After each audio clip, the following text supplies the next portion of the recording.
All right. What's good, everybody? Welcome to Dubs Only, episode 3 of Definitely Unbiased. Dubs Only, where we take dubs, never else. I'm joined by my two partners, Alexander and YTC. How you guys doing today, fellas? What's up, everybody? What up, y'all? I'm good, chilling. Happy Sunday. I'm good, chilling. Happy Sunday. Last Sunday of football. You already know how it is. Yes, Football sir. season Last can't Sunday come any without faster. football, not last Sunday with football.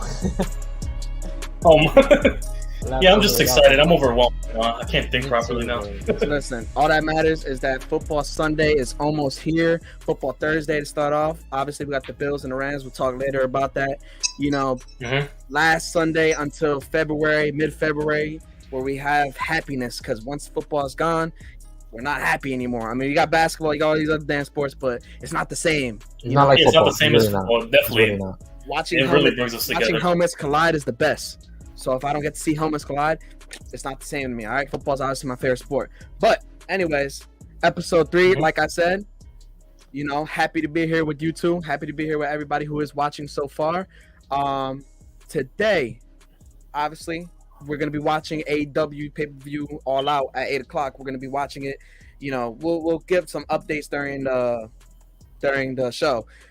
Both me and YTC have different fantasy drafts that we're going to be doing during the show as well.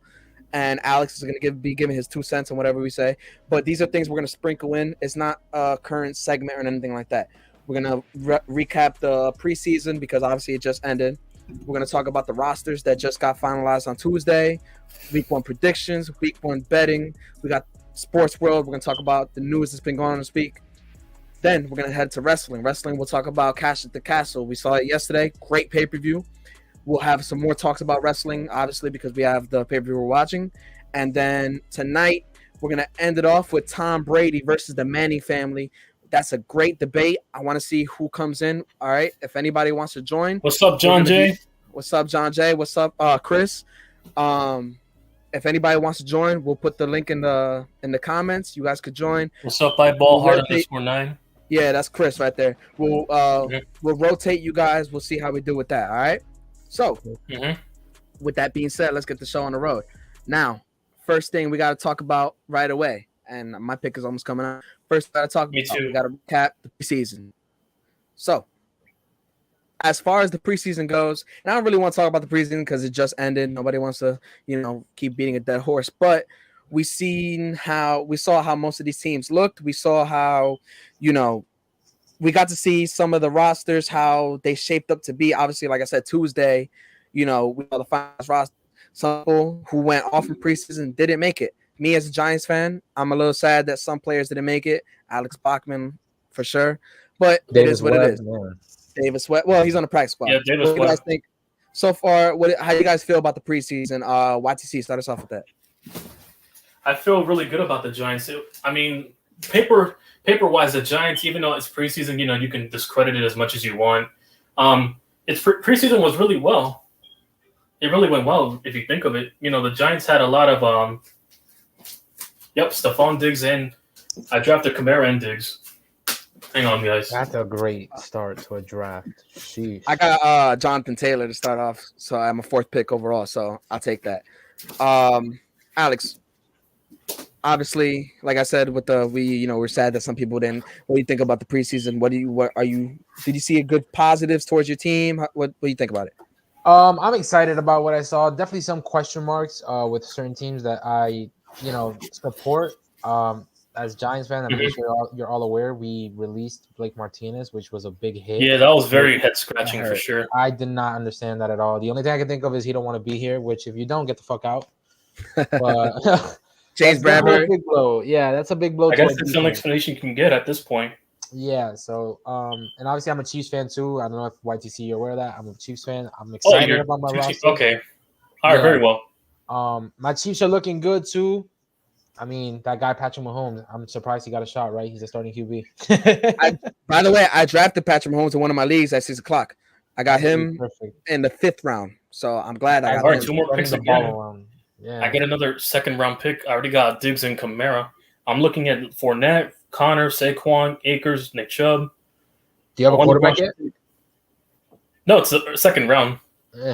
If I were you, try to get Josh Allen. I feel like Josh Allen and Stephon Diggs is going to be crazy. I think he should go to fourth round. I think he'll fall to the fourth round though. Maybe. Yeah. All right, well, let's speak on it a little bit. Let's speak on the Giants, obviously, because we all follow Giants. Giants, we had a decent preseason, I think. I mean, losing to the Jets, you never want to lose to the Jets, but we got to see a lot of positives. I mean, the offense looked like it was something for once, so that was a great thing to look at. We got to see some people ball out. We got some people to see who weren't that great. Obviously, we saw some injuries. Prayers up to Colin Johnson and Kayvon Thibodeau. Kayvon Thibodeau, he should be back in a few weeks. Colin Johnson tore his Achilles. He's out. Prayers up to Darian Beavers as well. He would have been great this year. Tore his ACL. He's out for the season. But we saw some positives with a lot of players. Like I said, we had some people like – I want to talk about the cuts. We cut Davis Webb. Right, took James Conner. James Conner? I don't really like him like that. Some positive picks, some positive players that got cut, I think. Thank you. Davis Webb, Quincy Roche, Alex Bachman. I think those three were the most notable cuts, and it kind of sucked to see them go, but they were all signed to the practice squad, so that's a good thing. Alex, what do you think about that? I mean, listen, I trust my squad. The talent is definitely there on paper, but we just have to execute, right? I definitely, we're gonna be led by Daniel Jones, Saquon Barkley, Kadarius Toney. I think they're gonna be a big part in this. Our offensive line is revamped. We got Evan Neal, Andrew Thomas.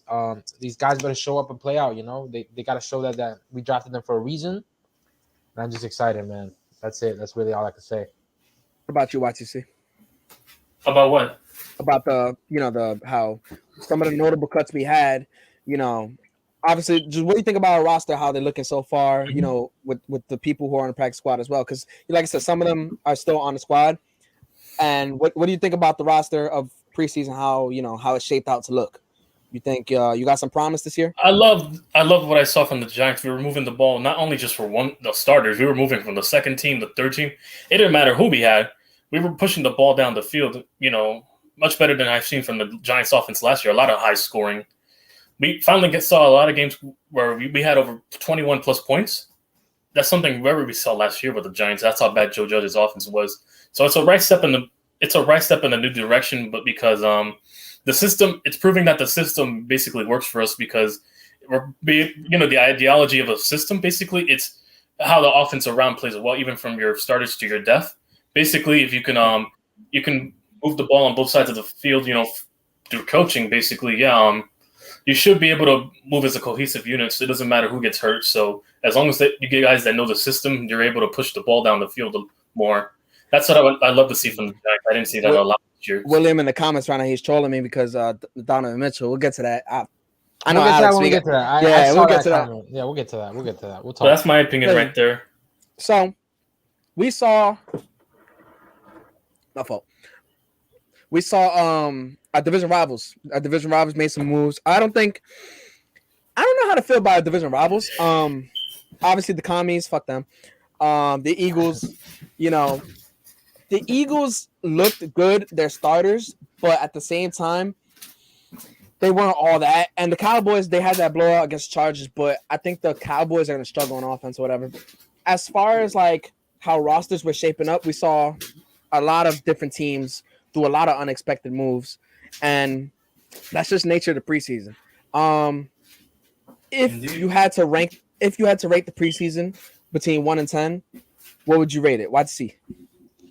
Out of our preseason, I would have loved to see more from our secondary. That's the only downside for me giving it A minus. I'd say a B plus. Had the secondary proven 1 to 10. 1 to 10. 1 to 10. 1 to 10, I'd see it. I'll give it an 8. I would have loved to see more from the secondary to give it a full 10, but I would go with an 8 for now. Seems solid with the new team we're moving forward with. Alex, what you think? 1 to 10. I'll give it a 7. That last hit was definitely a big one. I just also think that our division rivals are strong. I don't like the Eagles either, which, by the way, I was in Philadelphia on Friday, and I went with a Giants shirt. He didn't visit me. Oh my God, I forgot you live over there. But anyway, I don't live in Philly. I live in East Stroudsburg, but no, even then. What, north from there, right? I want to tell y'all a story real quick, just really quick. So anyways, I went on Friday, and I went with a Giants shirt. Not to on purpose. It's what I found in my drawer, and I put it on. Oh, you decided to put it like it, right? Yeah. Yeah, and then so I passed by, Lincoln Financial Field, I took a photo, whatever. And then I got out of my car, and there were some people, and they're like, "Oh, so you're a Giants fan? You're from New York, huh?" And like they literally legit looked like they wanted to beat me up. And I'm like, "Yeah, I'm a Giants fan. What's up?" And they just kept walking and laughing. But yeah, I guess people in Philly really hate you if you're a Giants fan. Yeah, Hey, the feeling's mutual. Hey, the feeling's mutual over here. We hate Exactly. the Eagles that much. yeah, I fucking hate the Eagles. No, I'm good. Yeah, but going I back hate to the that Eagles. point, on paper, I don't know if y'all will agree with me, but if you take a really close look at it, I think you might say yes. The Eagles arguably have a top 3 roster on paper. Seriously, they have an elite offensive line. Like the skill positions, they have them all set with everything that they've done. I'm a little scared. Okay, I think they can do big things. I hope we can too, right? The Giants, but every year we say the same thing. We got to show up and show out Yeah. this year. We just got to show them. I'm that this tired year of we hearing got a bunch of from what I don't want to hear from the coaches anymore. I want to see it. It feels like I'm hearing the same thing, over and over, just regurgitated in different words. Yes. We haven't seen anything really. It's been a tough couple of years for New York in sports. If anything scares me about the what you call it, if anything scares me about the Eagles, it could be the defense a little bit. But I'm not too scared of their offense. One, because Jalen Hurts can't throw, and I'm not. If obviously AJ Brown, I'm sorry, hold up, that's definitely unbiased. But AJ Brown, he can't really do much because who's his quarterback? So so that's the only reason I'm not scared of their offense. Really, I mean their running game. I mean if Miles Sanders is hurt, they're just rushing with Jalen Hurts at the end of the day. Their defense, though, defensive line especially, does fuck with me a little bit because our offensive line isn't proven yet, so it's kind of a little worrisome.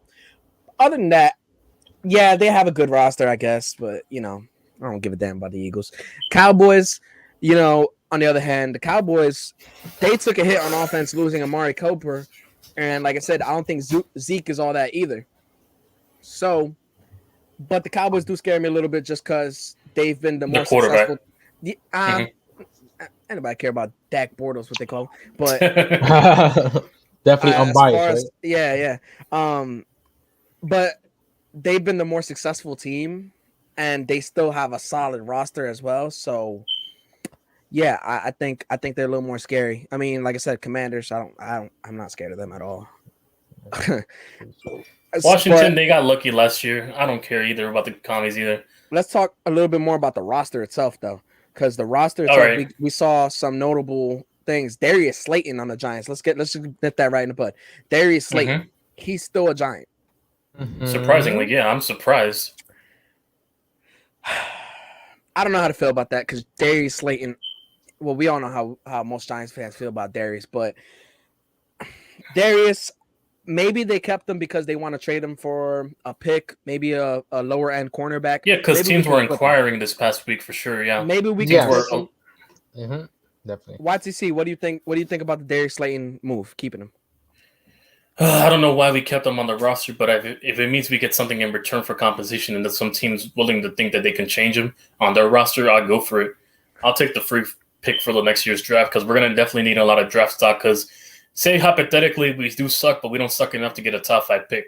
Having a lot of draft stock allows you to trade up in the early top 5 pick, so you're able to secure your next franchise quarterback. A lot of teams do that with their future late round picks or something like that, just to secure a quarterback. That's part of the draft process, so it might go a long way of getting a certain guy we could possibly trade up for. So there's that factor you have to play in, basically. No team is going to trade. It's going to change Darius Slayton. That's like a female saying, "Oh yeah, I can change him." It's the same shit. It's that's not how owners think, anyways. Oh shit! Alex got cut off. All right, give me Darren Waller. Let's go. I got Darren Waller in the fourth round. You got Darren Waller. My first 3 picks so far is Jonathan Taylor, Nick Chubb, and Javonte Williams. That's my first 3. Yeah, they're gone. My roster is now Kamara, James Conner, Diggs, and Darren Waller. I got Taylor, Chubb, and Williams. I like that. Now I'm going to go for quarterback. Let me get my 5th round quarterback. You got cut off there. I see. Yeah, what's up, guys? Sorry, my internet went away for like a minute. Oh, it happens. I was wondering what the hell happened. Yeah, but I'm back. That's all good. I was telling him, I got Jonathan Taylor, Nick Chubb, and Javonte Williams so far on my squad. I'm surprised Elijah Mitchell fell that far. But you said you got Nick Chubb? Yeah.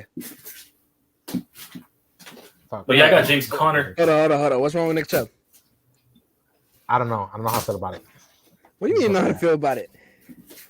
I don't know What do you mean? You know how you feel about Nick Chubb? Nick Chubb, man. I got the stats right here. Hold on. It's not so much about him. I know what Nick Chubb can do. It's the fact that I don't think the Browns are going to be the same team they used to. I don't think they're going to focus too much on the running game. I really don't. And on top of that, you have to split it with Kareem Hunt. Yeah, but I mean that is a fact, but you know they're starting Jacoby Brissett. I don't think they're going to be pushing the ball well because he doesn't throw very accurately down the field either. Yeah, Jacoby Brissett. Mark my words. I really believe maybe 3 weeks into the season, depending if they lose, they're gonna take Jimmy G. Watch. I swear, when my predictions come true so much, you know this, man. Speaking of Jimmy G is still a 49er, and that's a good thing because I think that's good for Trey Lance, and on top of that, it's good for Jimmy G because now he's not gonna lose money, David? Obviously, he loses money, but he's not gonna make. He's still making good backup money. Yeah. So on top of just that, sitting on the clipboard. Yeah. Yeah, and on top of that, he still stays in the same squad. It's something it really worked out for both sides. I mean, it's only for 1 year too. Yeah, and unpopular opinion, I don't know about you guys, but I really believe Jimmy G should be playing one more year. Just let Trey Lance learn a little bit, but everyone thinks he's ready, so I guess we'll see. But I really think Jimmy G should. The only way I can see him come in is I think they're going all in with Trey Lance. Basically, the only way Jimmy G would hypothetically start is if he gets injured. I don't think it's because the Niners at this point they're just letting this year Trey Lance getting his feet wet. Basically, that's what the whole point of this year is. They're not. I don't think they're expecting playoffs. They expect Trey Lance to start the entire year. They're expecting just to see how he progresses, and then let Jimmy G test free agency in 2023. That's how I feel. You know what it is? I think one, they wanted to get rid of Jimmy G for money reasons, of course, but I think the one thing that was important is they're a win now team. So they need, I guess Trey still has somebody to talk to, if anything. And on top of that, God forbid that Trey does go down and they're in the playoffs. I mean, Jimmy G has won games with them. So, like I said, it worked. I mean, even then, they're still a good running team anyway. So I'm not really worried if I'm a Niners fan. Just if Jimmy G wouldn't have been there, like if they would have traded him or cut him or something, I would have been a little more worried because we saw last year Trey Lance got hurt a few times. So we don't know if he's somebody who's going to stay healthy. I can't call him injury prone because he's not, but we don't know if he's going to stay healthy. We don't even know if he's going to be good. But at least they have something to fall back on, and the team knows Jimmy, and Jimmy knows the team, so it works out. As far as like what we saw with the roster, I want to kind of put up the Giants roster just because we saw a few things. Let me just pull it up real quick. All right, so QB, they got Daniel Jones, Tyrod Taylor, Davis Webb. I don't know why the hell I thought they would have kept all three. Honestly, I thought they would have kept all three quarterbacks because one, Tyrod got hurt. DJ hasn't had a healthy season yet. So maybe it would have been smart to keep all three, but they do have Davis Webb on the practice squad. It's not that big of a deal. What do you guys think? I'll let you go. Okay, I'll go first. I was very surprised. I thought Davis Webb should have been on the 53-man roster. You definitely could have taken out probably a fullback because you check our running back and fullback. We definitely could have taken someone out there and just put Davis Webb. But I don't know. I think it also adds some pressure to DJ, right? Because when you know how certain things planning out, you're like, I cannot lose, I cannot get injured, I cannot be careless with the ball this year. So I really hope he does. Like, I don't trust DJ anymore. I've said this very publicly. But I hope he proves me wrong. Like, I really do. I hope you're right, and he comes out and throws 5,000 yards this year. I really hope he does. Shit, that's the only thing we can hope. The best thing you can have is 6,000 yards, 60 touchdowns. Okay, I said hope. Optimism. Yeah, because I think he'll be playing motivated because DJ's under. He didn't get his 5th-year option extended because now that's going to light a fire under his ass, basically, to play better, to cut the turnovers. That these rookies, they're not, how do I say this? Like, they're not entitled to getting that second contract. That goal is always it for him financially. You get that second contract, it's very hard to go broke or, financially just go low again. It does happen. Exactly, yeah. Let's not forget that the main thing of anything in life, and I'm sorry if you see it the wrong way, is making money. Like you cannot do nothing in this world without money. Don't. Life's like a sandwich. The bread comes first. Exactly. Yep. You cannot do nothing in life without money. So don't come anybody in the comments and be like, "Well, no, money doesn't buy happiness." All right, well, I guess I'll climb the freaking G-Wagon, I guess. Alex, YTC, what do you think about keeping the quarterbacks only 2? Only 2? It might be bad because we saw Tyrod Taylor get hurt during the Jets game, basically. So he's prone to, when he took a nasty hit from one of the defenders. Yeah. I think it's a bad move to, only have 2 quarterbacks. I suggest having 3 because we all know he's never had a full healthy season. Usually it's something around the leg or neck area he gets hurt on. The 1 year it was his ankle, I think. He missed 2 games, which, was the Eli Manning retirement party in 2019. 2020 he missed a few games because of a hamstring. I don't know why we started him against the Cardinals game. He wasn't fully healthy. I felt if we would have started him against the Browns, we could have won that game if he was fully healthy. I don't know why we started him against the Cardinals that year in 2020. We rushed him back too early. 2021, obviously, the Eagles tried to cripple him with that neck injury right there. But yeah, it's a more of a matter of him playing more safer football if you look at it. I mean, we already know DJ's a running quarterback, so he has to learn how to, take what the defense gives him basically and just play the next down. That's how I would want to see DJ pan out this year. Play more safer football, but no one to be aggressive. I'm hoping Dable, since he did it with Josh Allen, turned his career around, can replicate the same type of mindset and play, set up for DJ. David said, bro, I hope so. David said, Giselle. Oh, speaking of, real quick, I just got so I got 4 running backs and a receiver so far. I got Cortland Sutton and I got Damian Pierce in the 5th round. So I'm glad I got that. I got Kyler Murray now. I got my quarterback Kyler Murray. Jeez. I was gonna wait. I like Kyler Murray. That's a big sleeper one. I really think he won MVP this year. I got him in the 5th round too. It's a late 5th round. I got him in. Fuck that! You just said he's gonna win what? He could win what? I said I think Kyler Murray can win MVP this year. Okay, on Call of Duty. Okay, sure. Madden. We'll talk. We'll talk at the end of the year. Listen, this man cares more about video games. He gonna win MVP on Madden. Okay. He gonna win a tournament in Call of Duty. Yeah. All right. 4 running backs we got. 8th round now.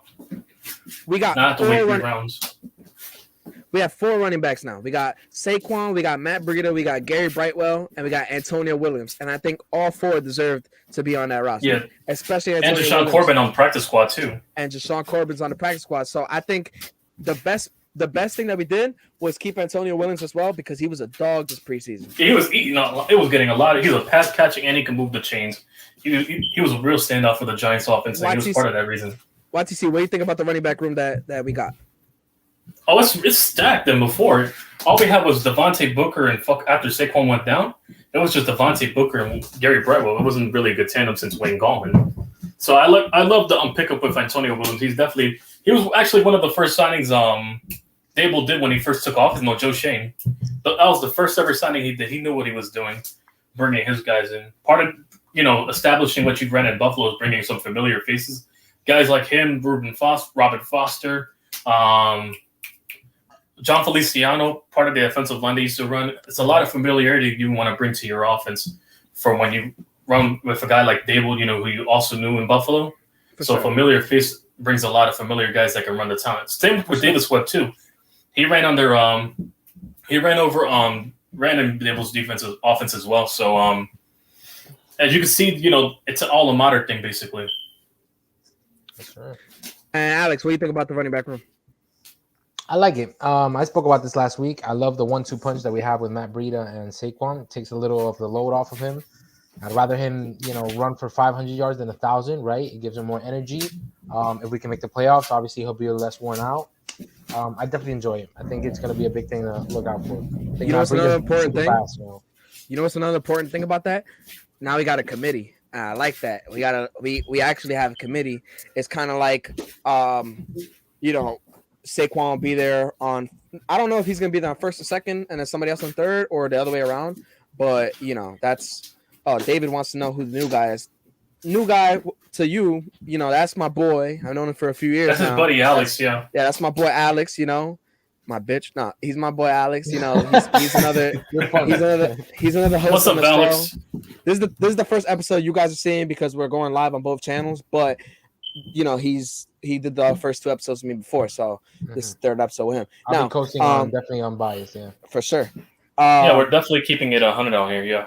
Yes, sir. We've seen the Giants win with a committee before. I mean, that's how we won our Super Bowls. I mean, you got Bradshaw, Jacobs, Thunder and Lightning. Like, come on. Yes, We also sir. had DJ Ware, Andre Brown. Those For committee. sure. Yeah, I remember those.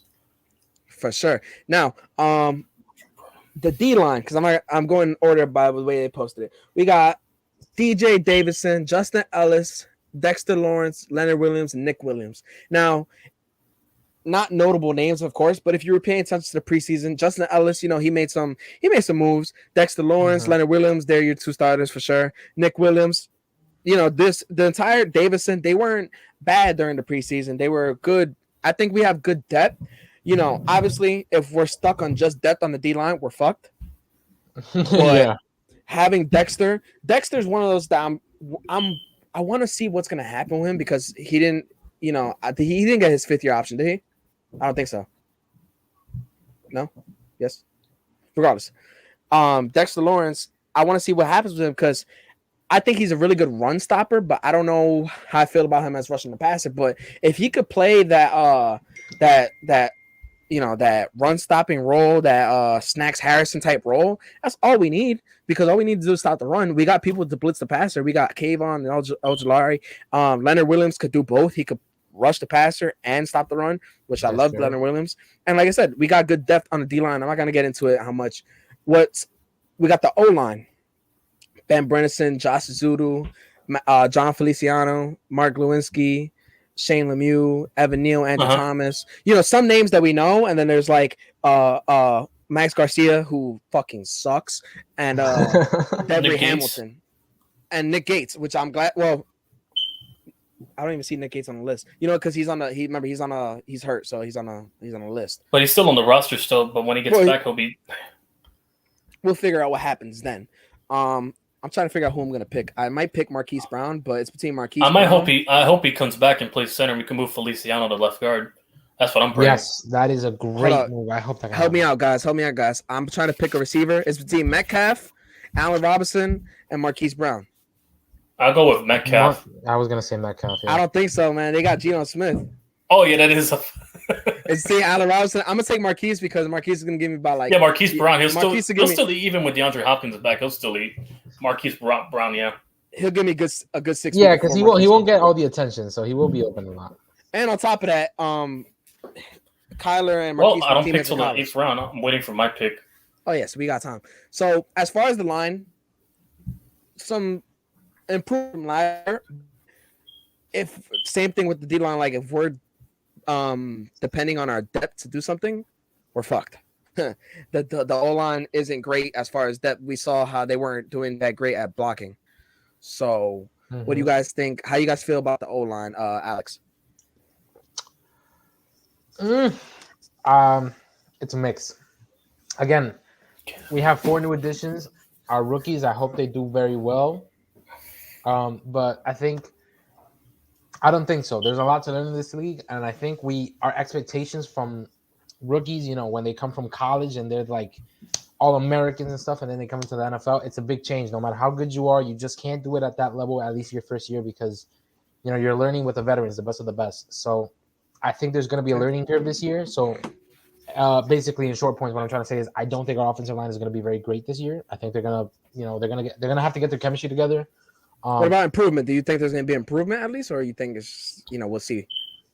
I think so. The talent is there, right? Andrew Thomas, all that. The talent is there, but I think you have to get down to chemistry. You really have to get down to playing with these badass defensive lines. I think throughout the season we'll progress, but unfortunately, you don't get second chances here. So if you lose a game, you lose it. And I think we might learn a little too late, but we'll see.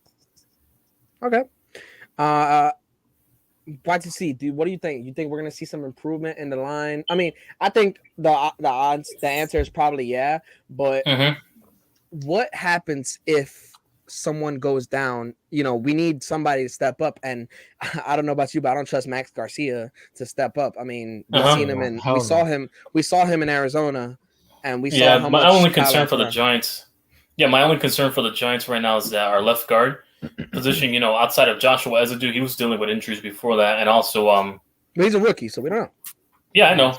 And Shane Lemieux, if they go down, that's going to be a problem. I'm only concerned with the interior depth, basically.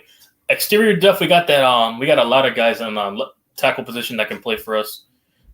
It's just mostly the interior for me that I'm concerned about. Because the injury bug has been plaguing the Giants since 2009. I think we're the most injured team since 2009 for most IRs.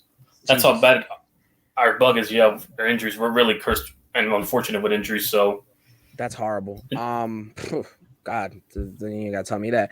Mm-hmm. Well, some more bright spots, right? The unit that I'm most excited for is our entire linebacking core. We got the inside linebackers and the outside linebackers. Let's start the inside. Right now, we got Cam Brown, Austin Calitro, Carter Coughlin, Tate Crowder, no Blake Martinez, but we got Micah McFadden. we're starting McFadden. I think our inside linebackers are a little better than people may believe. I mean, Tate Crowder last year filled in nicely. He was a dog. Yeah, Tate Crowder for sure, yeah. But, as long as they can stop the run, I'm cool, because then you have on the outside linebackers, you got Tamon Fox, who had a hit stick tackle in the Bengals game. If you guys remember the fumble that finished the game. Azeez Ojulari, I think he's going to go off this year. Ellison Smith, he has flashes. Kayvon, 5th overall pick. Jihad Ward, who I actually really like. And then you got O'Shane Zimenez, which I'd rather have Roche start, but... Give me a second. Gotta go open the door. But there's no Roche starting because, he's on the practice squad. But even then, I'm actually pretty excited for the linebacker core. That hit to Blake Martinez, that was a big one, man. That was really it. He's supposed to be the leader. He was a captain, and he was injured. That's a big hit, bro. That really is gonna hurt. Yeah, and the way I feel about it is like Blake Martinez, he wasn't good in pass coverage, so it's not like we're missing like a pass coverage linebacker who's gonna lock down all these tight ends, because that wasn't it. He's not that, but he's a great run stopper. He's great at controlling the defense. Now Xavier McKinney has the green dot on his head. He's gonna be calling plays. What's up, Crazy Juice? And it's a little weird, but we saw it last year, and I think Blake Martinez, it sucks. He gives us at least 145 tackles easily, but at the same time, does it really hurt that bad? What do you think? Does it hurt that bad? Go ahead. I believe so. I believe so. I do. I think, like I said, you just gave the reason yourself. He's a guy who can give you at least 150 tackles every season. He was a captain. He controls the defense. Sorry, I was gonna say offense. Defense, yeah. But fun fact, he also owns the record on the Packers and Giants for the most tackles in 2 seasons for both teams collectively. That's how good of a tackler he is. It's pretty dope. Yeah, like on 2 different teams. We know what he can do. Blake Martinez is definitely a stud. He can do everything on that field, and it's gonna hurt, especially knowing that you're the captain. It commands a different type of respect in that locker room. So I think that's gonna be a big hit. But what's up, J Mouse? Yeah, we got the 12-year-old. I think the linebacker core excites me, because we don't know what they're gonna be, but they got promise on them. Now, that is a fact though, because we have the element of surprise. Nobody has film on these middle linebacker guys, along with barely any film on AZs and no film on Thibodeau. That's a fact. So that might have the element of surprise on our side, and also Martindale loves to blitz. That for sure. So hell yeah, if they play to their strengths, which they can rush the passer. That's why they were drafted early for. They're one of the best, guys that can get to the quarterback. You know what that's going to mean now under a guy like Martindale who likes to blitz. Yeah, for sure. And definitely one more thing I'd like to add. Kayvon Thibodeau, big props, right? I know you're going to hate the comparison that I'm going to make because we're Giants fans, right? But I just have to. I really hope he can become like a Micah Parsons type of player. Okay, I really hope he can drop back into coverage. Chill. Like, come on, you might hate. Kayvon Thibodeau? Yeah, I hope he can turn into that type of player. He might be able to. I hope he has the talent for it. I don't like the Cowboys, right? But Micah Parsons is a great player. Micah Parsons is a dog. He's a dog, man. Look, and I really hope we have that guy that we have can turn into something like that. I don't want to make no somebody, projections, but we'll see. somebody on this linebacker core. I just forgot AEW started though. Jesus. Yeah, me too. I'm busy drafting. I don't have it on right now. Listen, we'll catch up. We'll catch up with AEW when we get a chance. But yeah, exactly. I'm in the 8th, 9th round of my draft right now, so I only got a few more rounds. But we need somebody to provide a spark now that there's no Martinez. All right, somebody's gonna have to provide the spark that the linebacker. I'm making my running back. Chase Edmonds in the 9th round. Give me him. I think if anybody provides spark, it's probably somebody on the outside. Somebody rushing the passer. Now, before we get to the wide receivers, because the wide receivers are our favorite topic as Giants fans, I want to talk about the DBs. Because the DBs, they're looking a little thin. We got Dane Belton at strong safety. We got Cordell. I just got DeAndre Hopkins and I got Claypool again. That's a bad pick. Those are two bad picks. I was gonna say, I'm sorry, bro. I don't like that. I really think D Hopkins is not gonna get too many receptions this year because he's splitting. No, when he gets back, that's what I got the point for. Even then, he's been dealing with injuries. I don't like the Claypool pick either because Deontay Johnson, George Pickens, I got him in the late 9th round. That's for me, though. Okay. Well. Oh, if you got him that late, I'll take it, right? Better. Yeah, I'll take it. Yeah, and plus, I didn't have any picks from round 6 to 7. Right now, I'm at 5th round pick. Right now, my squad is Jonathan Taylor, Nick Chubb, Javonte Williams, Courtland Sutton, Damian Pierce, Marquise Brown. I got Kyler Murray and Aaron Rodgers. Did you pick A-Rod over Patrick Mahomes? Patrick Mahomes was been picked. Oh, okay. Him and Josh Allen were the first. Well, Josh Allen, and Lamar were the first 3.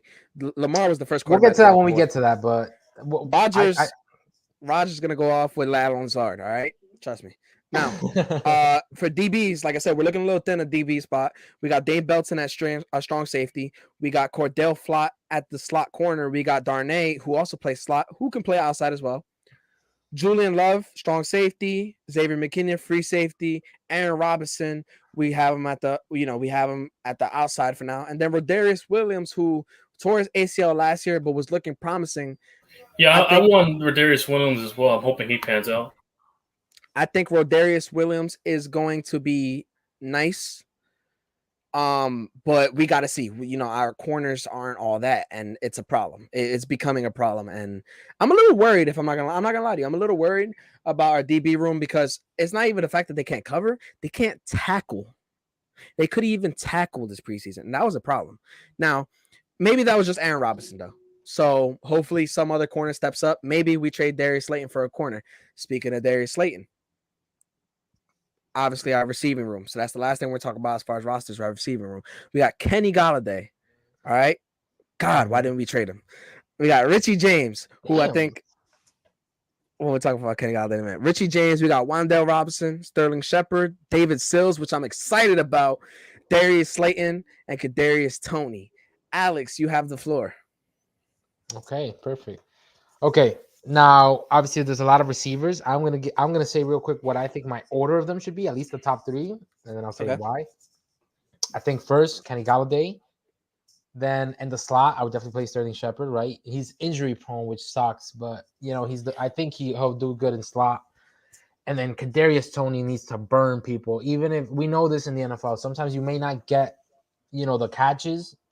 But, plays are created in the sense that, I'm going to have the fastest guy go down the field and take up 2 defenders or maybe even block that safety. And then this guy is going to do the work. Okay. So I think Kadarius Toney is going to have to step up big time this year.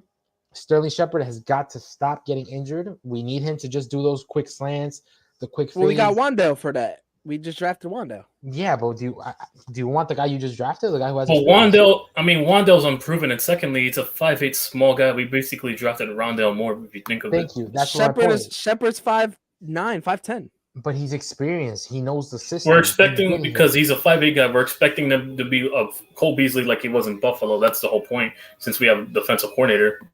Exactly. I guess.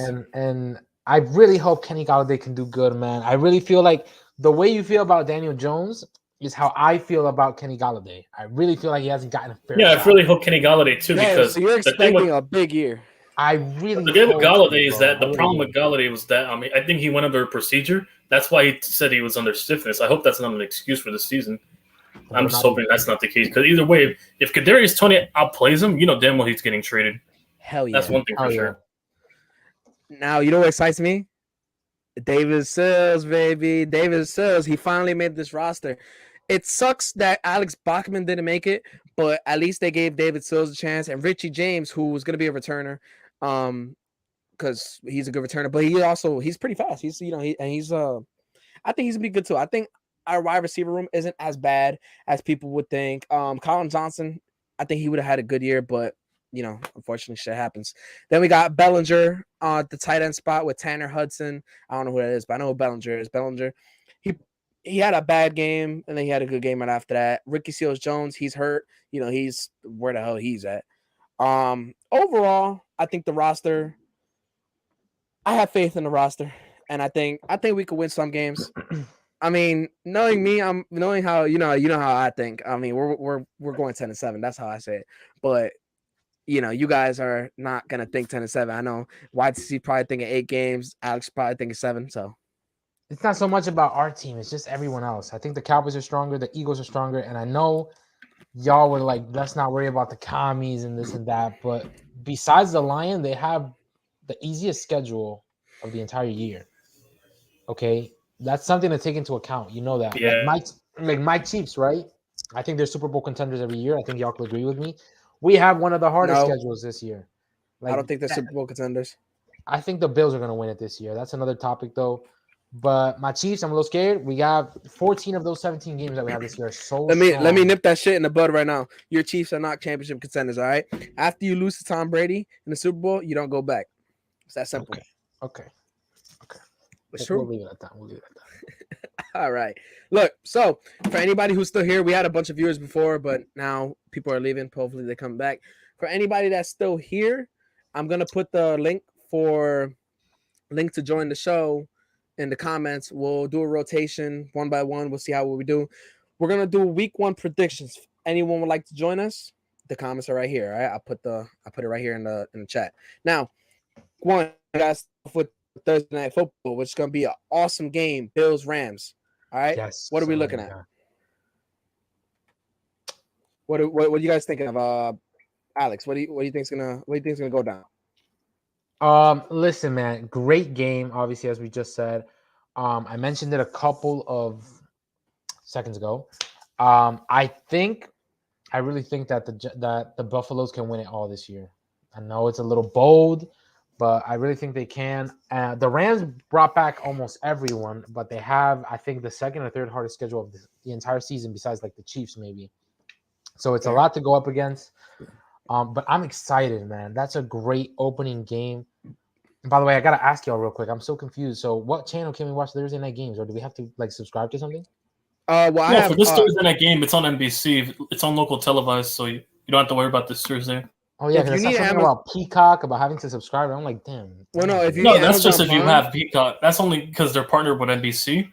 But you can watch it on local television on NBC4 wherever you live. Yeah.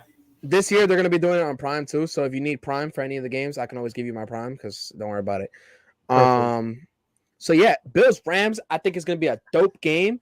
Give me the Rams though. Give me the Rams. They're home and it's Thursday night. Whatever. I mean, not Thursday night because they, short week or nothing, but like it's a Thursday night game. They're home. It's the first game of the season. I think the Rams will definitely win that game. Maybe it's going to be low scoring or high scoring? I think it's going to be high scoring for sure. High scoring. I think win by about like 4 points, 5 points. I don't know what the actual money line is yet, so we'll look at that in a minute. But I'll go ahead and look it up soon after this draft's over. Yeah, so I'll definitely think the Rams will take that game. Let's see. What's your pick? I already made the video on my channel, but I'll say it again. I had the Rams winning. It was a high-scoring game. I think they put like 30 points. It was 30-23. I think the Rams win by a touchdown. I think because usually on Thursday night the home team tends to win a lot on Thursday night, so that's a bit given statistic. And because they're at home, so they'll have the advantage. Mr. Analytics over here, he knows who's gonna win. All right, so there's another. Let me just pull up NFL Week 1 because I don't have it here. My dumb ass. Look at that schedule real quick. Eagles Lions. We gotta talk Eagles Lions now. Obviously, the Eagles have the better roster. Mm-hmm. Lions are on Hard Knocks. What do you think about that game? What do you think is gonna go? What's gonna go on? Me or YTC? Oh, my fault, Alex. Yeah. It's a good game. I said this earlier, right? Which I never got you guys. You know, if you guys agreed or disagreed. That I think on paper the Eagles are a very elite roster, top to I bottom. played the fifth. Okay, you played the fifth. What about you, YTC? Do you agree with me? Do you think I'm wrong? Likewise, I mean, yeah, I played the fifth. Fuck Philly for me at least. Okay. But since this is Supposed me to be being definitely unbiased, yeah. unbiased. Come on, guys. I'm a Giants fan But too. yeah, I'm just trying to admit. as I was getting They're to that. okay. Definitely unbiased. Since we're the show is called Definitely Unbiased, I will admit Philly did get a lot of good skill position players. On paper, from skill position to O-line, they look great. It's just on the quarterback. That's why I don't have confidence in the team, really. Yeah, definitely. That's He's about a third year quarterback. He's got to prove that he's that guy. It's gonna be a great game. I think, I do think the Lions can win though, just because I think we kind of discredit this a lot. Yeah, for some reason, the Lions owned the Eagles for some reason for the last couple of meetings. Yes, I was Somehow about to they've bring had that their stat up. numbers. I was And about the to bring game's in that stat up. Detroit, of all places, not in Philly. So Yeah, I think they got the home field advantage. And on top of that, when you're that team that everyone expects to lose, you have nothing to lose, right? So you go out and try to prove everyone wrong. That's a big thing, right? Confidence and everything in these games is what makes or break players, right? They say pressure breaks pipes. So I think the Lions are going to come away with a dub. I think the Eagles win. As much as I want to say the Lions, and as their roster's all right, but wait, it's in Detroit, so maybe that provides a home field advantage. But I think the Lions.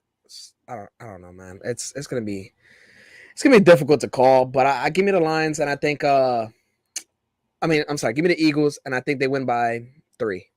That's basically what's on my mind right now. I think it's gonna be a close game, probably a little low scoring, maybe in the low 20s, maybe like something like 21-17, something like that. Maybe they win by 4.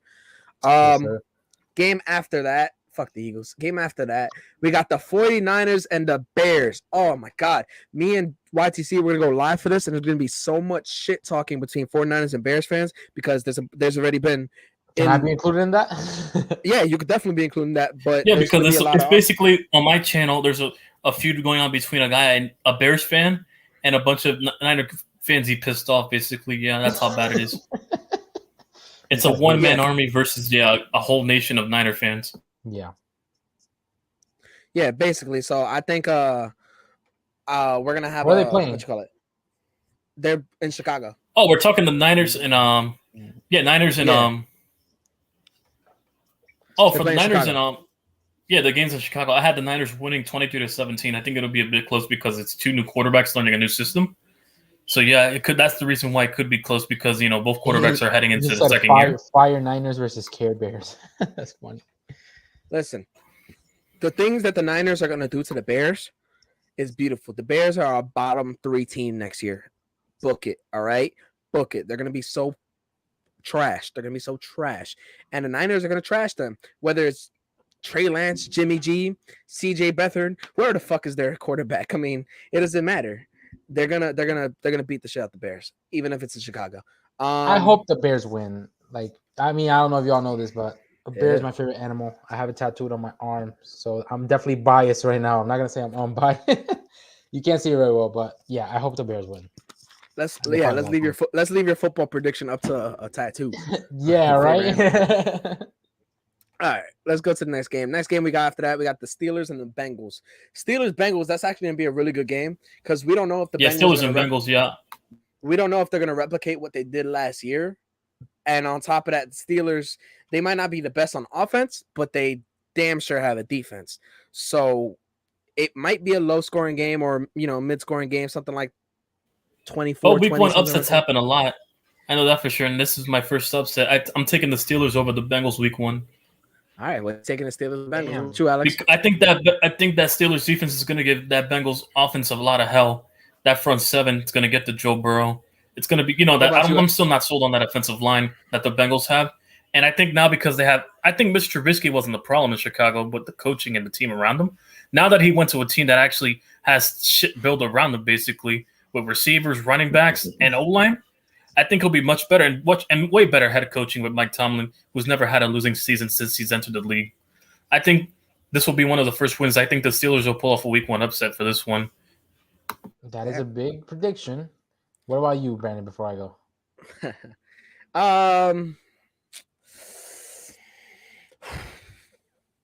You know what?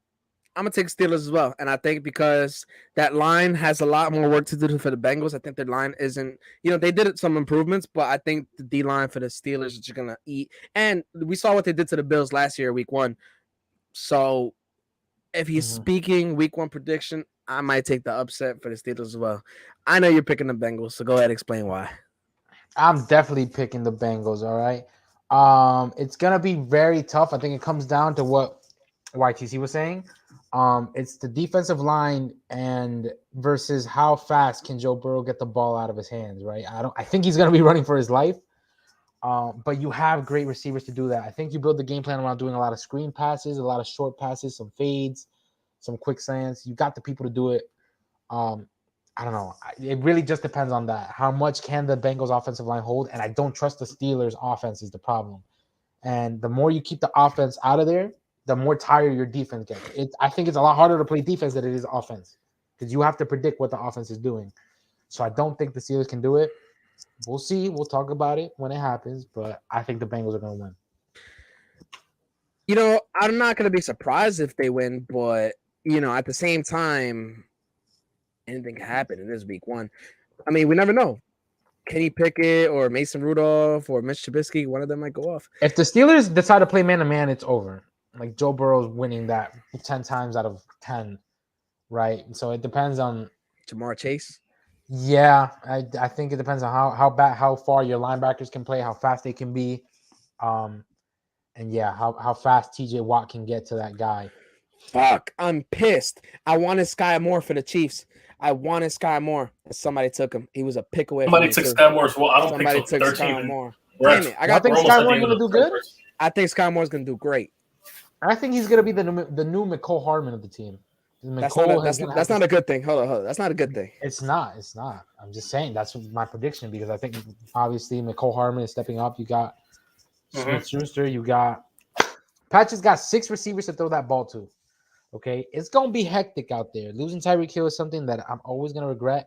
And on top of that, we lost Tyrann Mathieu and Charvarius Ward. Like I'm pissed about that. I am. I'm very mad. But we'll talk about that when we get to that. But I think I'm pissed that they took Sky Moore. I don't even know who to take. I mean, I could probably take another wide receiver or something like that. What do you got? Let me help you out on this one. Come on. I just got Traylon Burks. You know who I can take? I could probably take Alexander Madison for a handcuff. What round are you in? I am in the 12th round. I got 45 seconds left. I got Alan Lazard, Marquise Brown, Cortland Sutton, and Traylon Burks. I can get another receiver or Take Lazard. I already have Lazard. I'm saying I have him already. That's what I meant. Oh, I'm sorry. I don't see any receivers that I can really take that are good. I might take Alexander Madison, honestly, or like that's the best I could think of. That works. Yeah, that's exactly what I'm going to take. Alexander Madison. Welcome to my team. I don't know what I named my team. I think I named it like the sexual assault or something like that. Like Watson, Deshaun Watson. All right, he ain't gonna respond to that. All right, Patriots Dolphins. Ooh. Now, before anybody says anything, we're not gonna talk Mac Jones. All right, Mac Jones is not a bad. Give me a second. I'm gonna get a refill real quick. I'm just gonna mute this. I'll be right back. All right. Well, Mac Jones is not a bad quarterback. Mac Jones is a solid quarterback. I'm not gonna say he's great because he's not great, but he's a solid quarterback, and I think he's going to have a good game against the Dolphins. I think he takes that game, 7 points, 3 points, whatever the fuck. I think the Dolphins win that game. Mac Jones isn't going to lose. That's what it is. Mac Jones isn't going to lose. All right? Let me ask John Jay. John Jay, thank you for joining the show. What do you think about Dolphins versus Patriots Week 1? Well, it's not John Jay. It's Dave. What's up, David? Oh, shit. Oh, what's up, David? Dave? You're all right. You're all right. The Slayer. Get Dave the Slayer. You guys both have I honestly think that it's in Miami, and the Patriots just plain don't have good luck down there, so it's going to be the Dolphins. Hey, that was Brady. And also, both of you guys need like a different logo because you guys both have 49ers. You guys, can't you change your shit to like a Jimmy Hey, G logo or something like that? mine's old and crusty. His is shiny and new. So But you're not old and crusty, all right? You're getting these young women. Listen, we ain't gonna talk about that right here. We'll go back to the YTC channel for that one. But look, Dave, you gotta understand something. This Dolphins team, I don't know. I don't know. I just don't really believe in this Dolphins team. The defense, I don't really believe in them as much. Now, Tyreek is on the Dolphins, but even with that, I don't know how well they're gonna actually do. What do you think? Are you predicting the Dolphins winning a close game, a high scoring it? What do you think? I definitely don't think it's high close scoring. game. I think it's going to be a close game within 3 points. Okay, so give me a score prediction. 23-20. 23-20. You got the Dolphins winning. All right. What do you think about Tua? Who's the better quarterback, Tua or Mac? Let's break it down to that. I honestly think Mac Jones is a better quarterback. All right. I mean, Tua's had a couple years in the league and he hasn't done anything yet. I mean, to his defense, yeah, he's had a couple offensive coordinators, changed systems, but now it's actually entering a season where he doesn't have an excuse. Yes, because he's literally he's getting a quarterback friendly system where they run first. So, so what do you guys think? YTC, what do you think? What do you think about? It's basically Tua versus Mac. So what do you think? Oh, Tua versus Mac. I think the Dolphins will win this one. I had it a very close game, 21-20. I think the Dolphins might actually pull it out because they have a better quarterback currently in a better system and have much better weapons around them. I think the game factor will come down to the defense. Miami's defense is very underrated. They were in a lot of close games. It's just they couldn't close them out basically. But I like what they did basically on the defensive side. And Sorry also to interrupt you. When you talk about their defense, you got to remember Brian Flores isn't there anymore. I know that is a fact, yeah. But they still, on paper, still have one of the best front sevens in the league out there. I think they'll win a close one, though. And plus, I don't trust New England's new offense. I think it might be like low scoring for the first half, but then they might run away with it in the second because Belichick's defenses are hard to play against. Fair. What about you, Alec? What do you think about Tua versus Mac? Who's winning that game? I think the Dolphins are. I mean, the talent is there. Off-season additions, you got Tyreek Hill, right? Which it's a guy who can bail you out on certain throws. You have the top free agent tackle in Teron Armstead, and then you have a creative, well-rounded, offensive-minded head coach in Mike McDaniel. I think all right, give me Sky Moore. I just picked up Sky Moore now. You got lucky. That's great. Yeah. So I think the Dolphins are going to pull it out, pull out the win. Pause. Yeah, that's why I said pull out the win. Give me a second. So I don't think it's going to be as close as you guys think, to be honest. I really don't think it's going to be that close. I think it's going to be it's going to be high scoring. I think it'll be like maybe 21 to like 10. I don't think the Patriots will put up that many points. But all of that combined together, the Dolphins are not only supposed to make a big leap, they're supposed to be at least playoff contenders, right? Like that sleeper team who in the playoffs will give you problems, right? We'll see. Hopefully that goes through, but I think they're going to beat the Patriots. Yeah, I still got the Patriots. I think they win by 3-4 points. Belichick's defense. I don't trust the offense, but I think Mac Jones is better than what people give him credit for, especially for that offense. I think they can pull out the win on that one. I mean, it's going to be close. I don't know. I mean, he's a great game manager. Like he can, he won't make you lose, but I don't think he's the guy who can go and win out the game, and he doesn't have all the tools to do so. That's, fair point. I think, a big difference. I'm going to get to some more better games because I'm not trying to call all the games. So we're going to talk about 3 more games. We got the Saints and the Falcons. What are we thinking about that? Saints and Falcons. I got the Saints, obviously. Falcons are going to be one of the worst teams in the league this year, I think. They did nothing really. Worse than the Bears, yeah. That's the only team that's going to be worse than Chicago.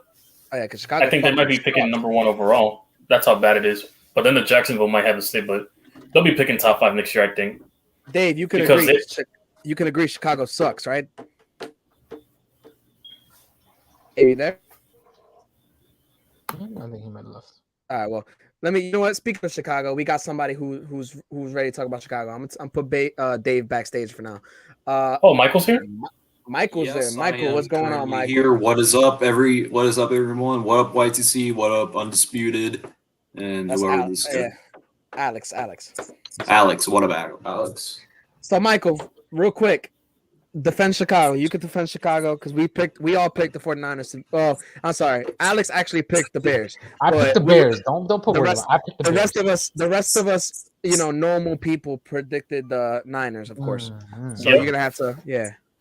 So there's this YouTube channel called Faz Sports Talk. He said there are 3 ways that the Chicago Bears can win against the 49ers.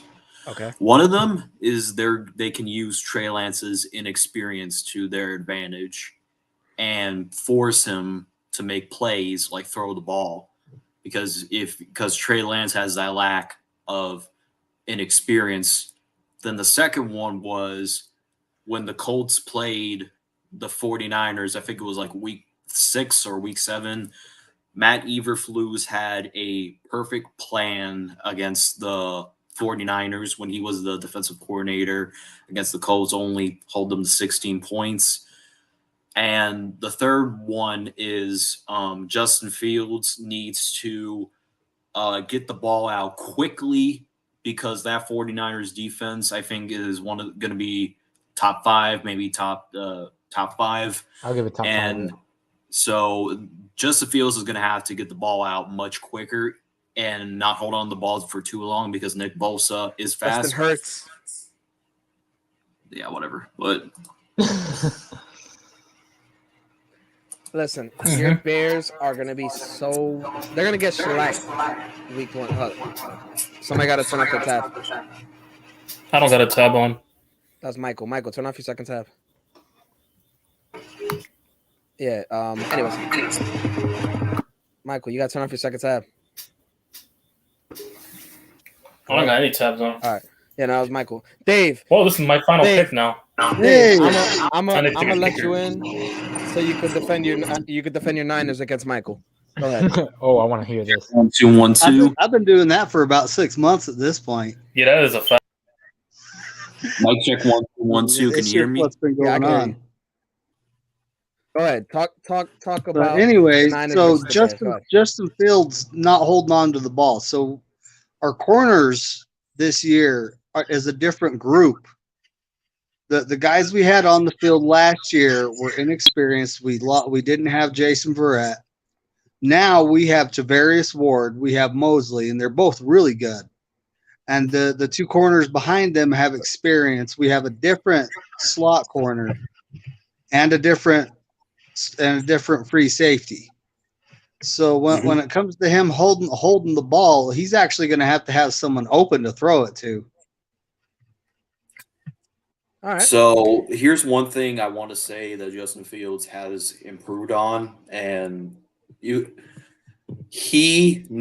were some plays where Justin Fields had a wide open receiver on a check down when he had David Montgomery open for I think it was against the Ravens, where he had Montgomery open for a first down, but I think he checked it, threw it downfield to Mooney, and it was incomplete, and that was why Justin Fields got hurt. So I want Justin Fields to, if he doesn't have any open wide receivers, take the check down, get some yardage, and that's that.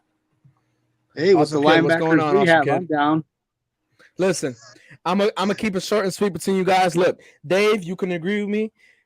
The Niners are gonna let it smack down on the Bears. The poverty Bears. They would be third. They would be a bottom 3 team this year. They're probably picking number 1 overall, if not the Falcons.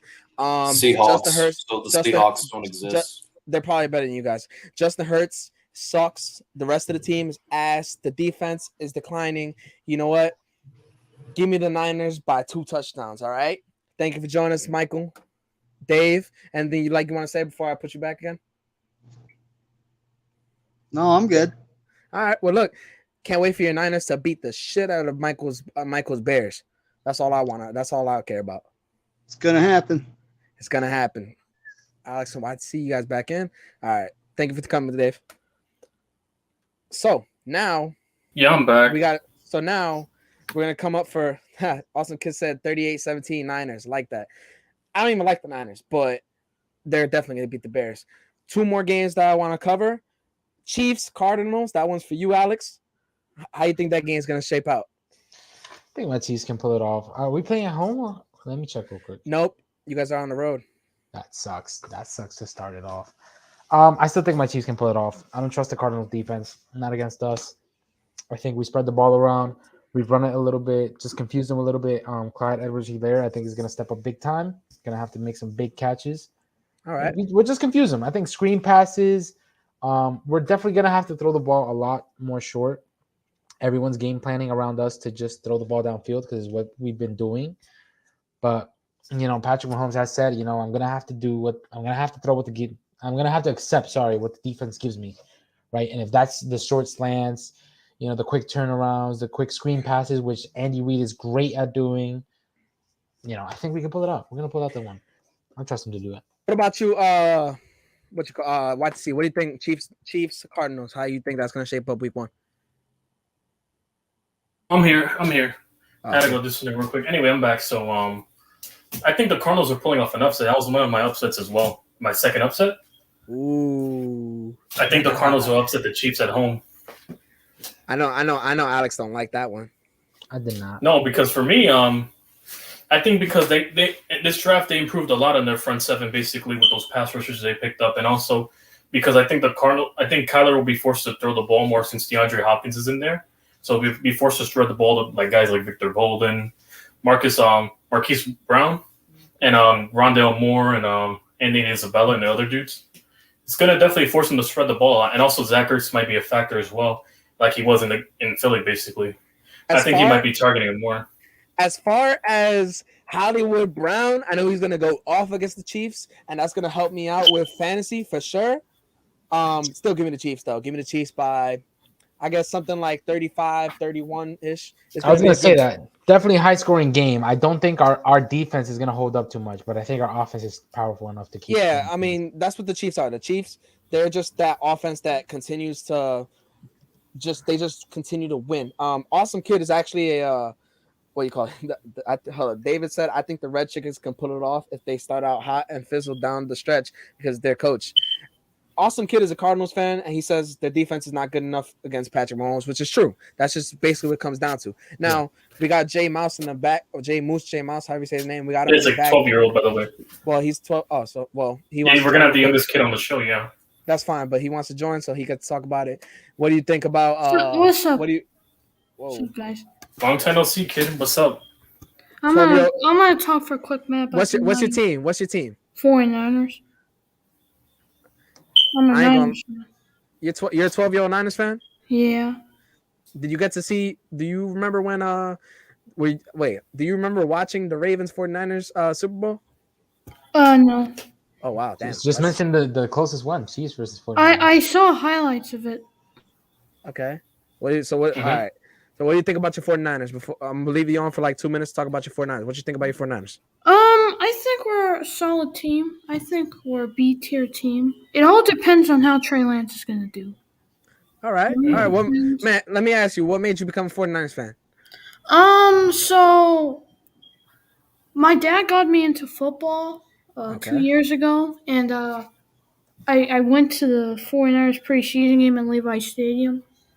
Okay. And cool. I really thought they were a cool team, and then I just picked the Niners as my team, and I'm from the Bay Area. So. Okay, fair enough. Hey, that's dope. I mean, you're from the Bay Area. You know, your dad got you into football. That's great. My uncle got me into football. Made me become a Giants fan. Unfortunately, it had to be the Giants. But hey, it is what it is. Yeah. Now, Niners, great. You're 12, so you got to see the Chiefs 49ers Super Bowl. Yeah. Obviously, it didn't work out for you guys, but the more you grow up, the more you'll learn about football. But I will say your 49ers ain't all that. Thank you for coming. Now, let's talk. Bro, you're such a dick, bro.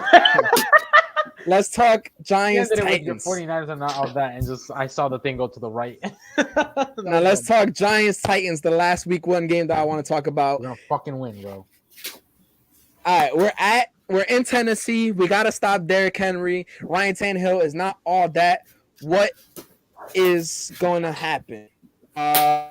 See you off. What, me? What? Yeah, you. All right, so The guy behind for you. that game, I don't know how our linebackers are going to do, especially with Derrick Henry coming back as well. I'm more scared of Derrick Henry than I am with Ryan Tannehill. If we're able to suppress Derrick Henry, then I would have confidence in beating the Tannehill, basically, because if you're forced to throw the ball to Tannehill is very turnover prone, so that might benefit our defense if we're able to force turnovers. And they did lose a lot of good receivers, even though they picked up Robert Woods and Traylon Burks off the wide receiving thing. One's unproven and the other's coming off an ACL tear, basically. So it's going to be interesting to see as well. And also, they did lose their tight end, Delaney Walker, and a bunch of others. So they don't have really a lot of unsung names over at tight end. So the only way we're going to beat the Titans is if our defense steps up and also our offense plays turnover free, basically.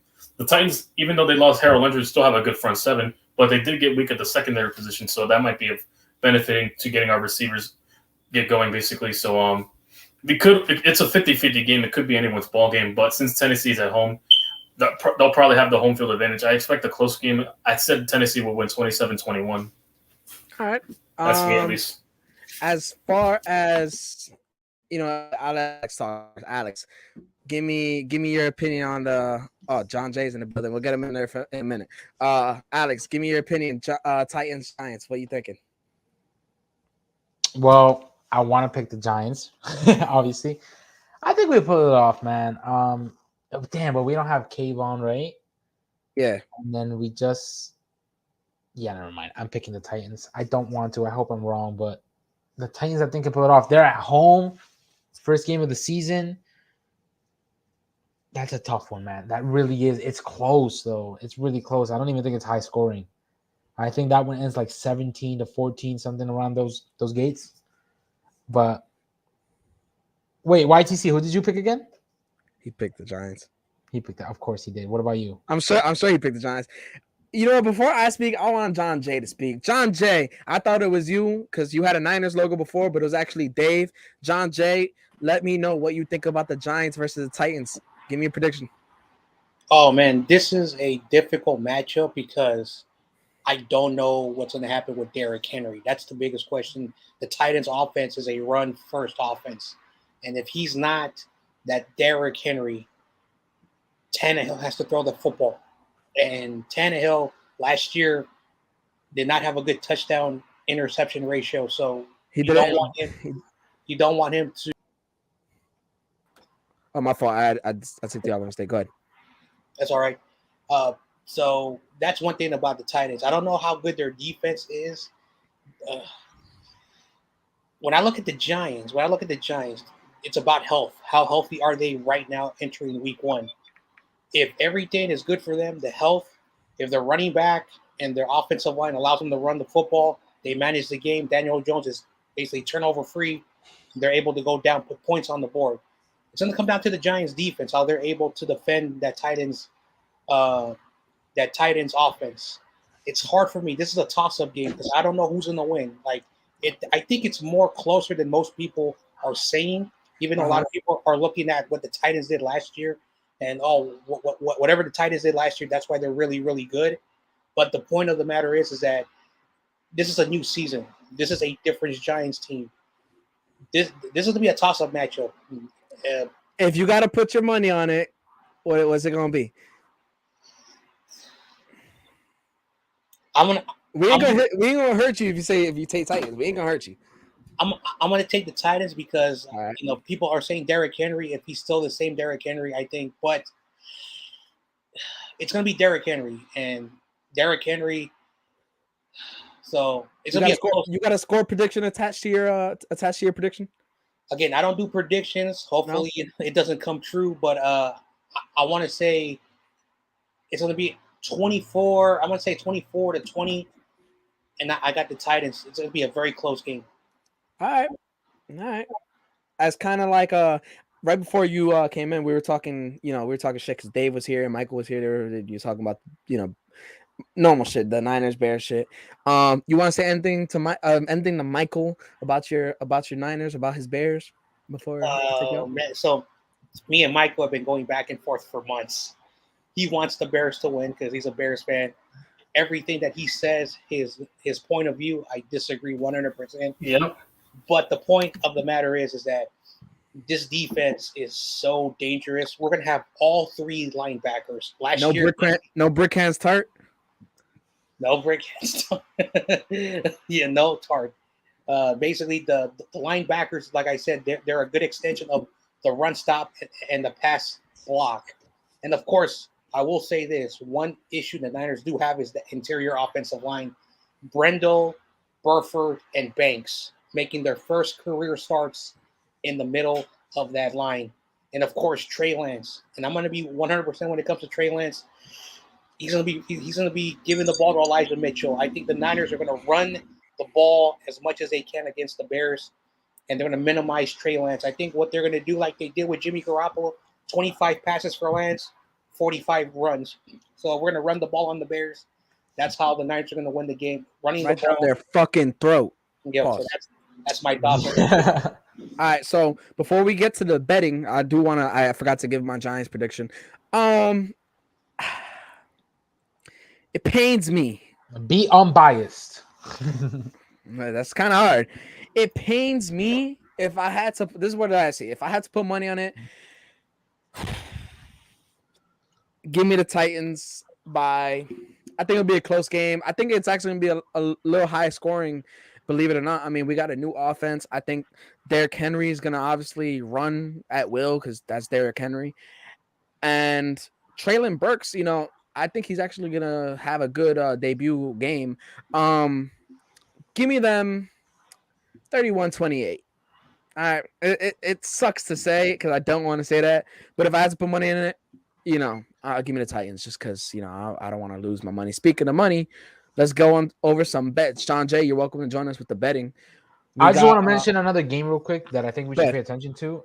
It's a very interesting one, which is the Cleveland Browns versus the Carolina Panthers. For obvious reasons, right? Oh, shit, I forgot about them. Baker Mayfield is going up against his old team. That's going to be a great revenge game. I'm definitely going to be having both my TVs on it and watching, both of them. So let's pay attention to that because he could prove us wrong. He could prove that, it was just the system that was screwing him up, which I hope it was. I don't give a fuck about Baker Mayfield. I don't give a fuck about the Browns either. All right, they can both burn in hell. All right, Baker Mayfield. You're such a hater. But yeah, I took the Panthers on that one. I'm not being biased. What did you take, YTC? Who'd you take? The Panthers, 21-16. Thank you. Yes. Oh my God, I took the Panthers too. I hope they win. I really do. Listen, it'll be slightly low scoring, so yeah.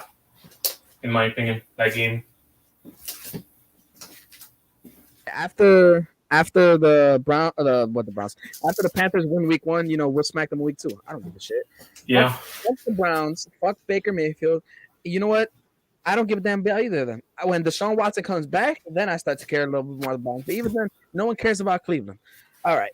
Now, yeah. we were talking about the Buffalo Bills and the Rams, right? Yeah, we're talking for betting. Yeah, money lines. I'm gonna look it up right now. I got the money line right here. Money line is Bills minus 135, actually. Minus 135. Yeah. You mean 13.5? Well, it's a minus 135. That's the one that says. No, that's the odds. I thought you meant like the spread, spread it. No, the spread is Bills minus 2.5.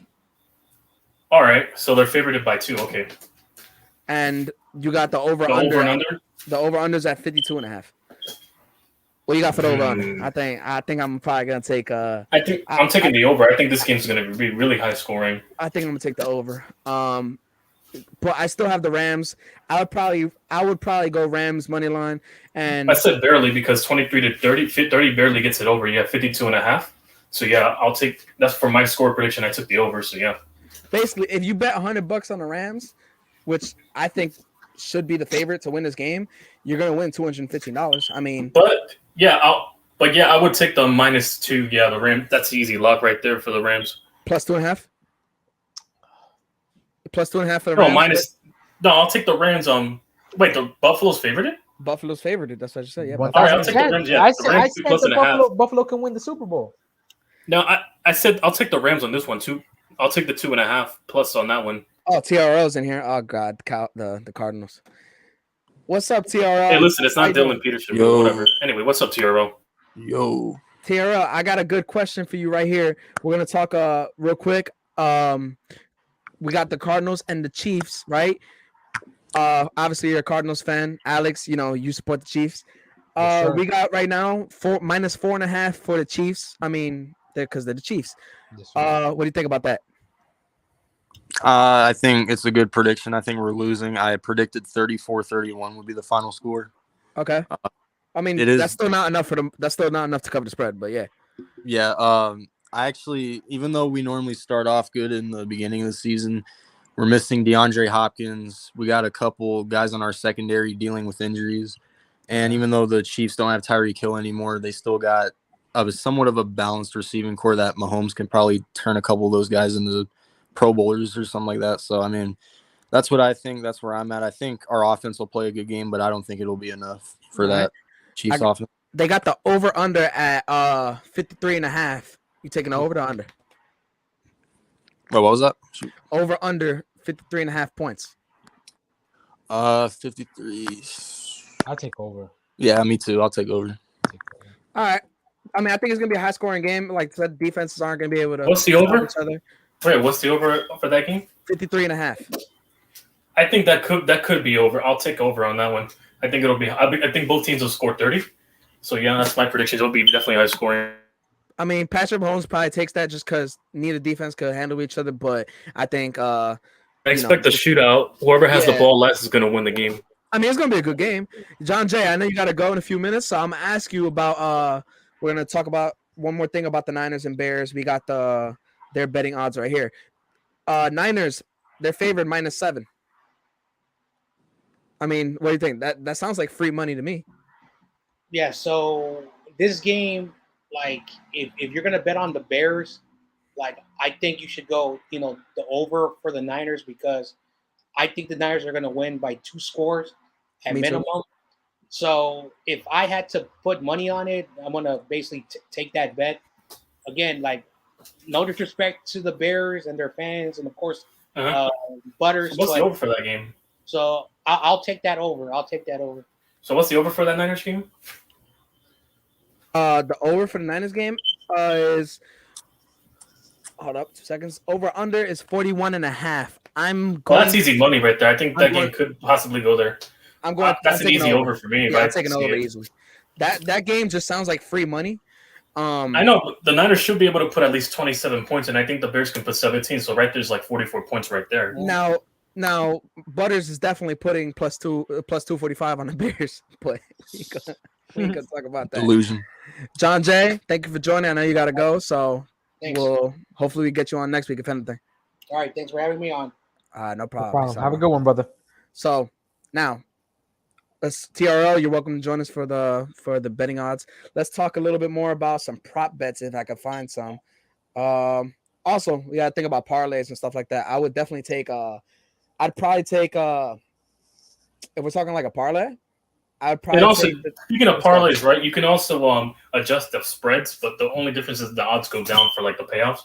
So say like the game is like -4, right? They're favored some team. You can change it to -6 or 7, basically. So yeah, and it will pay out more. Oh, one game we didn't talk about, which is actually the closest game here, well, betting wise, is Bucks Cowboys, and Bucks are favored. Well, that's an easy. What's the over? Well, hold up. Bucks are favored -1.5. So that and then the over is at 50. 50. Oh, I think that's definitely going over. Easy. That's easy money. Yeah, 50. I said my score would be 29-24, so that's 53 points right there. Right now, I'm thinking about a parlay, I'm thinking like a 4-leg parlay, something between the Bucks. I'll take the Bucks, the Niners. I'll take what you call them, the Rams. I'll take the Rams, and then I'll probably add one more team in there just to up the odds for money wise, because you got the upset with the Rams, and you got the. I'm trying to put like a small $10 bet. I'm gonna try to get like a 7-leg parlay. I think for like $10 to win like around 150, 200. That's what I'm trying to look for. I'm looking at like a four-leg parlay. So I get some chump change. I don't want to do too many what you call it? Too many legs on the parlay week 1, because if I can get it to 6, I'll take it. And also there's a lot of prop bets for like anytime touchdowns. Who you think is gonna score? we don't know what the hell's gonna happen week 1. I mean, Alex, you remember when we went to Buffalo Wild Wings last week 1, and I was dead wrong on some of these Damn. predictions. Dude, I lost $100 that day when we went out to eat. I couldn't find it. Like I legit lost $100, and then I lost the bet. So that wasn't a good day for me, especially watching so fucking much that day. I know it has nothing to do with football, but yeah. That was a great day, man. But we could have won. We could have won the Madden prize that day. Yeah, we had to go though. I'm looking for some prop bets. I'm looking at 3. Oh, what is it? 3-way money line. What is it? I'm definitely betting on for the prop easy bets. games this You know week, what bro. I would bet the over for prop bets? What's up? Elijah Mitchell, whatever his over and under for rushing yards, I bet is over. The Niners are going to be running the ball a lot. I think Elijah Mitchell's going to go off for that game. All right, some of the prop Like he did bets last are year. here. Some easy prop bets for you are anytime touchdown scorers. So we got Mark Andrews. So let's do the Ravens versus Jets. You got Mark Andrews, Lamar Jackson, Mike Davis, Rashad Bateman. Those are all easy picks for anytime scorers. You probably pick Lamar Jackson. Mark Andrews, yeah, for sure. Mostly Mark Andrews. I think he'll get one, yeah. But I think Lamar Jackson because he'll probably Yeah, Lamar might run it himself. So Lamar, I think you could add him to a parlay for any time. He likes to rush a lot. Yeah. So Now here's another one that I kind of want to do. First touchdown score for which one is it? It's let me find it. Pittsburgh Steelers versus the Cincinnati Bengals.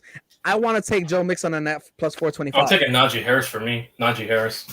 First touchdown score. I want to take Joe Mixon. I think for the Bengals, I would not Joe Mixon or fucking it would be Joe Mixon or T Higgins. I think T Higgins would be the sleeper for that one. T Higgins is plus 700, so that's a that's a good one. I think that would be a good pickup, and it would win you a lot of money. I'm trying to look for a specific one. Touchdown and both I always try to halves. put those first TDs that have high odds, and basically you could put like $5 and try to win like what 150, 200. I try to do those bets as well. We got another one right here. It's touchdown in both halves, and we're doing the Bills and the Rams. You got Cooper Kupp, which is an easy pick. I mean, plus 900. Mm-hmm. Gabriel Davis is a good one at plus 1,400. Josh Allen's plus 2,000, which I don't know why he's so. His odds are. That seems weird, right? Yeah, right. Yeah, I think I would take the Josh Allen one plus 2,000, and maybe a Dawson Knox. I mean, I don't know, but I'm taking Josh Allen for Buffalo. What about week 1? Week 1 touchdown in both halves. Touchdown in both halves. I would do a touchdown parlay. For anytime TDs, they do those parlays where you could have like throughout the same game. Yeah. For me, I would do I'll probably go with Cooper Kupp, Josh Allen, and Stephon Diggs as my anytime TD parlay. The one that I'm looking at is touchdown in both halves, and it's weird because Josh Allen's plus 2,000. And then pray for those 3 guys to score. I would think Josh Allen would score. Plus 2,000. Yeah, plus 2,000. That seems a little too much. What about 3? Hey, listen, that's easy money. Josh Allen to score. That's easy money right there. 2,000. That's easy money, bro. I'm definitely betting. You know what's another one? 3+ touchdowns, right? Josh Allen's plus 5,500. That's crazy. Why the hell are we not getting credit for him? Those prop bets, I might take some of those. Plus 5,500 for 3 touchdowns. I mean, Josh Allen's throwing at least 4 touchdowns on week 1. I don't know about that. Chill out, bro. You're playing the Rams, who have a great defense. But that don't matter. It's gonna be a very high scoring game to me. We don't know that the Rams defense is very skilled. They brought back so many of their players. So is the Bills offense. You even said themselves. They're Super Bowl No, but material. I would bet the over for Josh Allen's yards. I know that for sure. I know that. Yeah, but Alex, to say he's going to score 4 or 5. Alex, you yourself said the Super Bowl material. I think he's scoring at least 4 touchdowns, maybe 3 in the air, 1 on the ground. I mean, that's not hard to ask. I might take Josh Allen's anytime TD and then take the Stephon Diggs getting a touchdown as well. Yeah, no, definitely. I definitely think they can be Super Bowl contenders. They can win it. I mean, I'll take Stephon Diggs as anytime TD. If you don't want to take his TD and play safe, you could definitely take his yards. I think he'll go off in this game. Jalen Ramsey is mad overrated. You think so? Mm-hmm. Jalen Ramsey is the best corner in the league. Stop it. I was gonna say I don't know about overrated. That's a big take. So who do you think? Okay, let me ask you this real quick. We won't talk too much about it, but who do you think is the best corner in the league if it's not Jalen Ramsey? Best corner in the league? Mm-hmm. Yeah. Names like Tre'Davious White and Jair Alexander come to mind. Jesus. Those are great picks. But yeah, Jalen Ramsey's different though. He's big for a freaking cornerback. He can tackle. He can tackle. Yes. He can tackle. No, but he sucks at when he has to man up receivers all the time. He's very inconsistent from what I've seen. That's true, but he also does. He also gets the best receivers. He's Right? a game changer. It's easily. I just saw this bet right now. It's plus 500 first team touchdown scorer. If you bet Stephon Diggs $100, you win 600. That might be a bet to take. I might have to put 50 on that and get 300 off that. Then I'll put half of that. That's what I'm saying. Anytime touchdown scorer for the Bills Rams. Let me see what I can find for that. If I could put first TD for Diggs, I would. Hey, listen. The last time I betted a first TD, it was with Najee Harris, and I won $700. Damn, that's actually really nice. I got another one for you. I put $50 on that from the money I won from the parlay I took earlier. I put 50 on the first TD. I knew Najee was going to score first, and then won 700. I might take anytime touchdown scorer. What are you thinking? Would you bet on Saquon or would you bet on Kadarius? Who you take for the anytime touchdown scorer? Saquon or Kadarius? YTC. Who'd you take? Who did I take?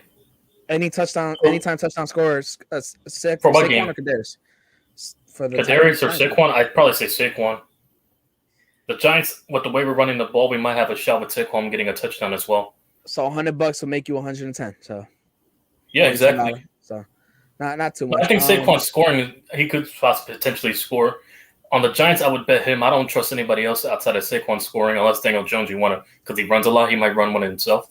The best bet I could think of is the first. Also, for the over, what's the over for Daniel Jones's rushing yards? Because more than likely, you could definitely take the over on those rushing yards. DJ runs a lot. Let me see. Hold up. Rushing props. Let me see for Giants. Should be Daniel Jones. Actually, there's no rushing props for the Giants yet. There is rushing props for Bills Rams. For Josh Allen. Because it's the opening match, of course. Yeah, but Josh Allen is actually it's over under 36.5. You hear me? 36.5. Yeah, I don't see anything for the Giants yet when it comes to that. Let me see what we got on weekly specials. Highest. Oh, you know what? Let's talk about that one. Which game do you think would be the highest scoring touchdown? Highest scoring game. Right now, the favorite is Chiefs Cardinals at it's plus 450. You know what the game that can contend with that? Possibly the Cowboys and Bucks, and Rams and Bills. Those are the two other games I could see contending with that. Plus 700 Cowboys and Bucks. I actually think the Raiders and the Chargers can be a high scoring game. Oh yeah, that is a fact. Also, what's the over for that game? Because I might put some money on that one too. For that might be a lot of money worth making. You think that was a close one, bro? I wouldn't bet on that. That's way too close.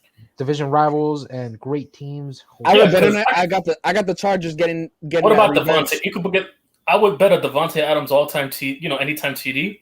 I would put Devontae Adams. I would put Austin Eckler. Yeah, scoring. Mm-hmm.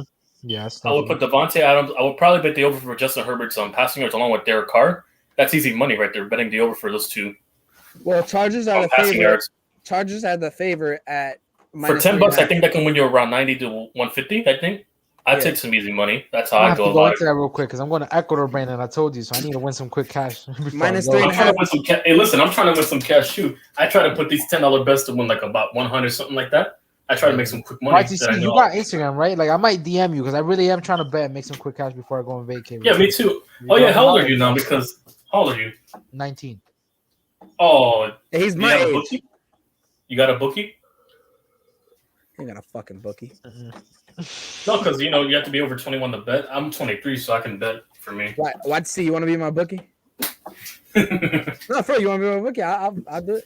Yeah. As long as I get a commission, that's the only way. That's the thing. I'm gonna do it with my brother, but chances are I'm gonna have to go like 70-30, maybe 65-35.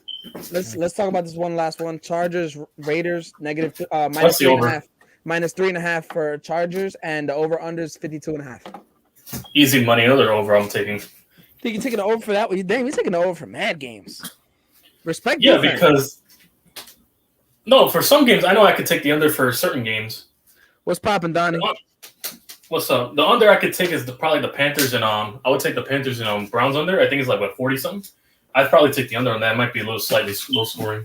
All right. Look, so we're gonna talk about some of the sports news that's been going on this week. After that, We have the wrestling talk. Alex is gonna step out to the side because he don't really watch wrestling like that. So this will be quick though. We probably spend half an hour all together on this. Sports news out there this week. The biggest one that I could think off the top of my head, Alex, you know what I'm thinking about, right? Come on, you're muted by the way. Sorry, I was muted. Yeah, I was talking like an idiot. Which one do you think I'm thinking of? I'll let you say it. What do you think I'm thinking of, YTC? Thinking of what? Which is the biggest sports news of the week? The biggest sports news of the week? Yeah. So far, I know what it is. I want you to say it. I don't know. Donovan fucking Mitchell to the Cavs. I was gonna say it. Oh, so I'm fucking pissed off with that. Hey, listen, I was trying to go back. Come on now. Don't traumatize me any further. Come on. Bro. Especially Giants name. Guys, wait. We have to try to look at the good side. We were gonna give up way too much for Donovan Mitchell. We were gonna give away Obi Toppin and RJ Barrett. I told you, getting good players comes at a high price. I'm okay with that. All right. I want the Cavs gave up. The Cavs gave up less than what they asked for us. That's not right. That was some bullshit. Yeah, but they're getting a more experience. How do I say this? Like, Colin Sexton. He ain't all that. Yeah, but you get a rookie who you think can produce more. That's just opinion. What rookie? You cannot predict that. Wait, what rookie? Not rookie, but you know what I'm trying to say. Like a player you can develop over time. Yeah. Oh well, no, because fuck that, man. You know what? You would have rather given up Obi Toppin and RJ Barrett and all those No, we weren't gonna give up RJ Barrett. They already knew that. They wanted IQ. That was the offer, my guy. What you mean? No, they wanted IQ, Obi Toppin, Quentin Grimes. That's what they wanted. But even then, I don't want to give that up. That's some bullshit. My guy, that's the offer we gave them. That's my point, though. We gave them the offer. First off, we paid RJ. So, that's one of the topics too. RJ got the bag. Russ got the bag. But we'll talk about that in a minute. Look, Mitchell to the Cavs. Doesn't do shit. The Cavs are the same team, whatever. Jazz didn't get nothing but some picks. I mean, if anything, we kind of won just because, we didn't give up too much. Okay, we didn't give up shit, but we didn't get, it would have been nice to have Donovan Mitchell, man. We could have. Bro, I'm telling you, in a couple years, I'll give it 5 or 6. Shut up. You think Julius Randle's good? No, I'm not talking about the Knicks. Relax. I was going to say that Oklahoma and the Cavaliers are going to be big teams. I don't give a damn about Oklahoma, and the James don't care about the Cavs. Bro, with all those picks that they have. The Cavs ain't shit without LeBron. Stop it. Damn, bro. YTC, I'm going to let you speak, bro, because I'm going to get go a ahead, little YTC, heated. Go ahead. I'm going to get a little heated, and I don't want to. It's a Sunday night. You can get heated. It's all good. You know I'm right. YTC. What? I hate you, Brandon. Calm us down with the Donovan Mitchell shit.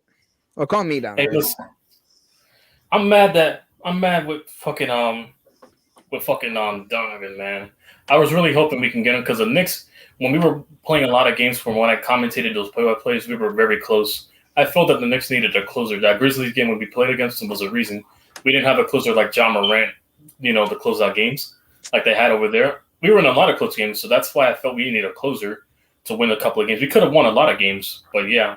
We didn't have that one finisher outside of RJ Barrett. And RJ Barrett, as much as I like him, is not a finisher type, player. I felt Donovan would have been that guy for us in that position if we would have got him. Yeah, I don't know how pissed I was. But you know what? It is what it is. We're still going to make the playoffs, so I don't care. All right. Knicks to the finals. Fuck the Cavs. They kiss my ass. Now. Oh, damn. He said Knicks to the finals, bro. Hell yeah. We talked about Jimmy G.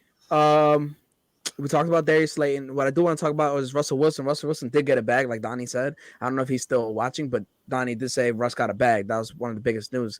He got paid. And great first week game, by the way, against his old team. Going to be amazing to watch. I think it's a great thing they paid him. I mean, he's locked in for another 5 years with fuck you, Will. He's locked in for another 5.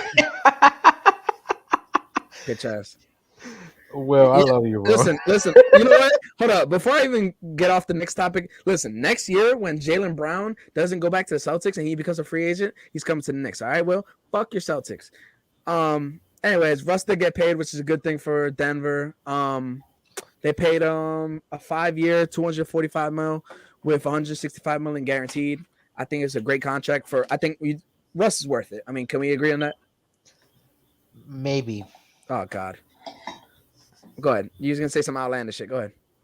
No, it's not too much. It's not that. It's just that. How old is he? Like 5 years? He's going into the end of his prime, right? Like He's gonna play till 40. It's okay. Yeah, but not everyone is getting to 40. You know, not everyone's Listen, Tom Brady. man. He's 33 years old. Listen, fucking Russell Wilson is different, man. You don't have an offensive line to keep him healthy all season like the Patriots did with Tom Brady or even Tampa Bay. It doesn't work like that. I hope I'm wrong, but look, fuck, man. Russell Wilson, he's not even just a great player, he's a great leader, and it's beautiful to see because yeah, Broncos country, let's ride. He's a great leader. I mean, you saw that video of him practicing a huddle by himself. Yes. Yeah, all right. So that's the guy I want to lead me. You know, he won a Super Bowl before. He almost won a second one. It wasn't his fault that he passed it and intercepted it. It was Pete Carroll's dumbass's fault because Russell Wilson would have caught a run play. Just he should have, audibled, but he was he was inexperienced. He was young. Okay, let me take back what I said. I have a problem with the guaranteed money. 165? Yes. Out of all of what he's getting, it's 5 out of 245? Out of 245? Deshaun Watson's getting 245 guaranteed. And I don't agree with that either. I always said, I don't know if I said it, maybe not on stream, but I don't agree with that either. There's going to be a lot of dead money if this guy gets traded or something happens or he gets injured. That's too much to give up, man. But he's young. Wilson is 33. Wilson has a Super Bowl ring. He does. And Watson has the potential to get a Super Bowl ring. Watson has 2 playoff wins. We're talking about the guy who won. J.J. Watt literally went up to him at the end of the season 2 years ago and said, "Hey, sorry, we wasted a season of your career."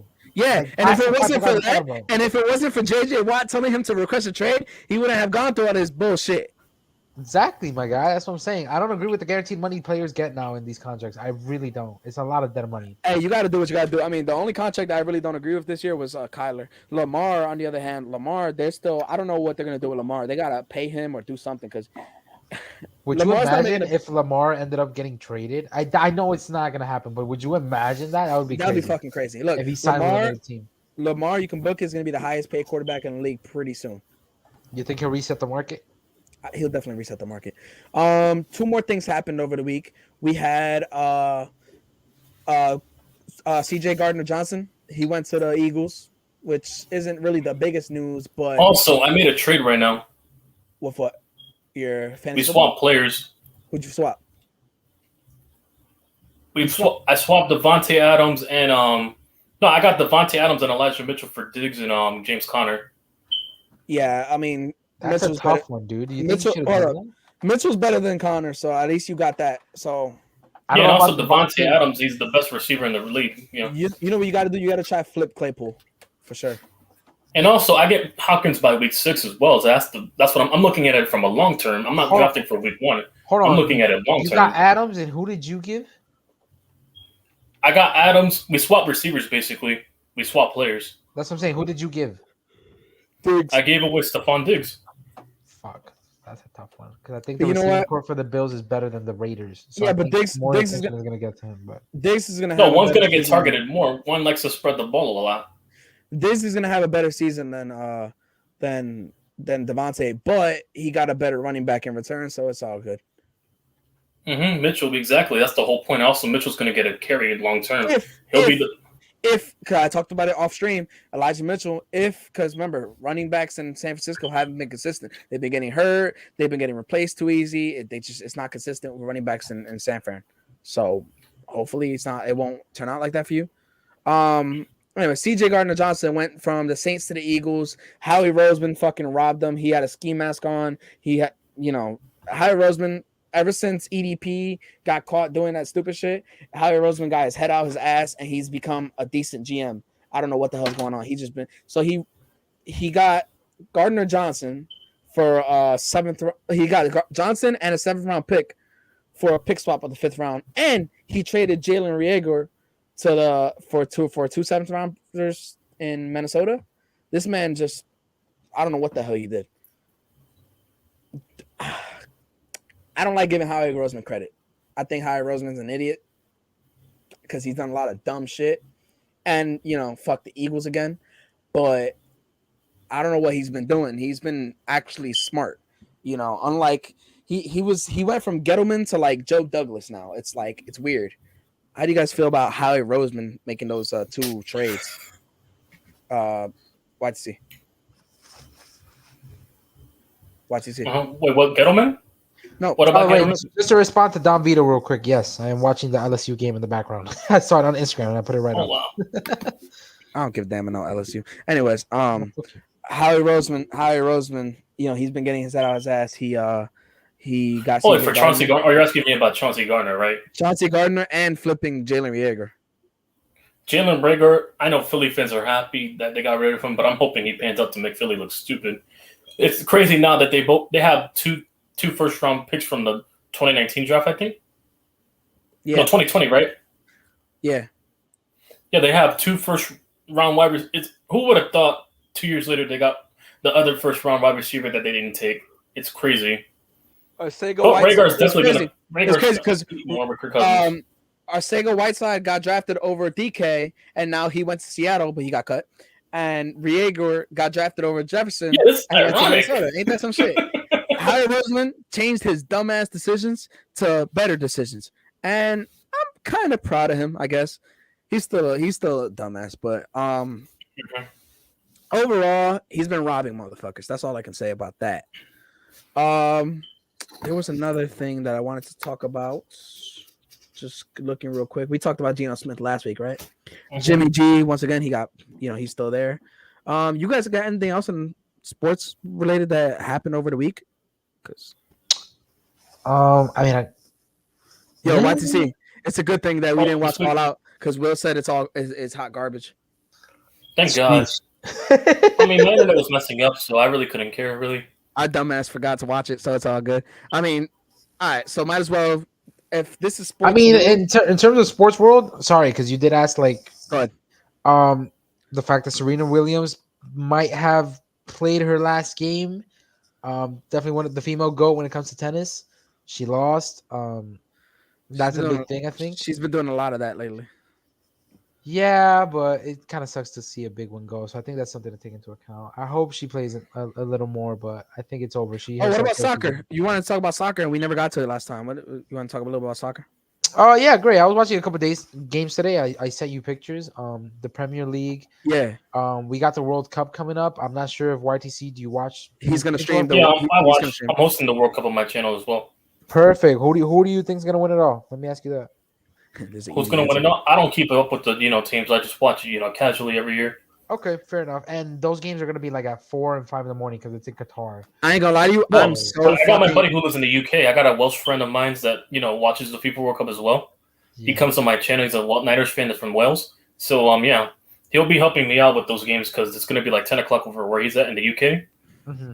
So I got a buddy of mine for that. I'm definitely going to be watching them. It's good. It's not going to interfere with college or work. I'm actually really excited for the World Cup. I mean, it sucks that we had to wait this long, but Qatar's a desert, so they were gonna wait anyway. As far as teams that you could pick, I mean, you got your normal juggernauts. I mean, Brazil's always a juggernaut. It doesn't matter that they're not as good as they were last time or the time before that. Argentina's always fucking there, no matter who they have. Yeah. England is always there too, obviously. I'm so excited that the United States is playing England this year. I hope we kick their ass. Yeah, that's Also, I want to kick Wales' ass because my buddy's Welsh and he's talking about, let's go Wales, we're going to beat UK. Fuck that. The United States is going to beat. If we beat England, I will be happy. And then Ecuador. Yeah, please. Ecuadorian. We got to fucking win. Also, I'm also half Ecuadorian myself, so I'm rooting for Ecuador as well. Thank you. Ecuador, Group A, we got Qatar. I'm half Ecuadorian, half Italian myself, so I'm mixed. I'm a mixed breed, basically. Italy didn't make it, so I only have 2 teams to root for. Nice. Ecuador, we have Qatar, we have Senegal, and we have the Netherlands. So tough group. It's tough group, yeah. But for Ecuador, the way I feel about Ecuador, Ecuador has one big game. They do great. They win. They get drunk, and then they forgot to play soccer the next game. Yeah, exactly. That's how it is for me. It always happens, yeah, bro. I watched Ecuador teams. I only like them because I watched Chucho Benitez, RIP him. But yeah, I'm watching those games. We got Group B, which is USA, And Valencia Iran, and those dudes, yeah. England. You got USA, Iran, England, and I forgot who's the last person in that group. The last team in that group. Wales. So that I'm going for USA, obviously. So me too, bro. I hope the USA can make it in first place, but if I'm being realistic, I think it's England first and then USA second. Yeah. But if we beat them, oh my god, that's all I want. I just want to beat them. That's it. I will be happy after that. You know how it is. USA, Mexico, they always do. They always maybe have one good win, then they just fall out the face of the earth. Argentina, Saudi, Mexico, and Poland, Group C. That's a great one. That's a dope ass group. I say Argentina takes the group though. Yes. Argentina. I think Mexico second. Poland. No, I think Mexico will take it in Argentina. I'll go with Mexico on that one. Group D. I don't know about that. Group D is France, Denmark, Tunisia, and who else? Australia. And Australia. Oh yeah, because Australia beat Peru. I'll go with France. Yeah, France. Maybe Tunisia. No, it's definitely gonna be France and Denmark. I think France, obviously the champion. Yeah, France and Denmark. I think so as well. You guys don't have no hope in Tunisia. Not exactly. Denmark does have some good players though that play in the Premier League. France. The only reason I don't pick France to win the whole thing is because I'm not sure if y'all are aware, but there's been like. I mean, they won 4 years ago, so I wouldn't count them out. But I know. Yeah, it's not even so much that, but in the sports world, we have this thing in the World Cup ever since like 50 years ago about the World Cup curse, and it has been going on. Which every team that wins, like if I win in 2014 and 2018, I don't even make it past my group stage. It's always happened. It's like this is my fourth World Cup I would be seeing for me. Fifth actually, because I watched the one as a 7-year-old in 2006. That was the Germany one. Yeah, Germany. Yeah. Let's talk about Group E. Group E, we got Spain. Yeah, and Spain. Yeah, and also Spain. Germany. Yeah, that one 2010 I saw. So Group E, we got Spain, Germany, Japan, and who else? Because Costa Rica. I would say Spain and Germany winning. Yeah, first Germany, then Spain for me. Yeah, that's definitely the group of death, as we call it, right? Germany is always good for some reason every World Cup, so I'll take Germany. Yeah, Spain. I don't know. I think Spain can make it in first. Germany second. Japan can give them a little trouble, but yeah. And then Costa Rica. Yeah, I love them. They're a Hispanic team, and they have one of my favorite players in Keylor Navas, but I don't think they're making it. Group F, we got Belgium, Canada, Morocco, and Croatia. As long as Canada doesn't pass, I'm good. Canada, Croatia, what? Canada, Croatia, Morocco, and Belgium. I'll guess Belgium, and Croatia. Yeah. I'll go with Belgium and Croatia. I don't expect much from Canada. Group G, we got Brazil, Serbia, Switzerland, Cameroon. I mean, Brazil, obviously. Yeah, I'll say Brazil and Cameroon. This is actually the group I'm most excited for. Portugal, Ghana, Uruguay, and South Korea. I don't know. That's a great one because it's so balanced. It's balanced, bro. Yeah, it's balanced. Yeah, but I'm gonna go with Portugal and Uruguay. Uruguay's always got some shit over there. Where does Diego Forlan, Luis Suarez, fucking Di Maria, Santa Di Maria? Di Maria's Argentinian. Oh, never mind. Yeah. Oh, wrong guy. Yeah. Yeah, but Uruguay's got some great players. They got Edinson Cavani, Luis Suarez. Oh, yeah, Cavani. I forgot about Cavani, but yeah. And Portugal. He got hurt. That was one of the reasons they didn't really get that far in the last World Cup. Cavani getting hurt. Except I'm a little scared for Portugal. Portugal has one of the GOATs, Cristiano Ronaldo, but Cristiano Ronaldo, I'm not sure if you guys have been seeing, but he's currently been on the bench for 6 games. He has not started a single game. He's been playing like the last 20, 25 minutes. He's getting a little old, or he just doesn't fit the system, or the coach is just being a dickhead because, he wanted to leave the team. But I would take Uruguay on that one, obviously. I think Uruguay will make first place and then Portugal second. Yeah, Uruguay then I gotta take Uruguay on that. Uruguay has a better squad around here. No sleep on South Korea. No, but still, I'm gonna take Uruguay. They got a great one. They always do some shit. They always have a good showing. They don't go far, but they have a good showing for the most part. All right, well, let's transition to wrestling. I know Alex, we'll give you a few minutes off, because obviously you don't know too much. So I'll put you backstage for now. Perfect. And then I'll add you back when we're ready for the last topic of the day. Yeah, just text me through my actual phone because I'll be for sure. Getting like music or something real quick. So, YTC Clash of the Castle, great ass pay-per-view.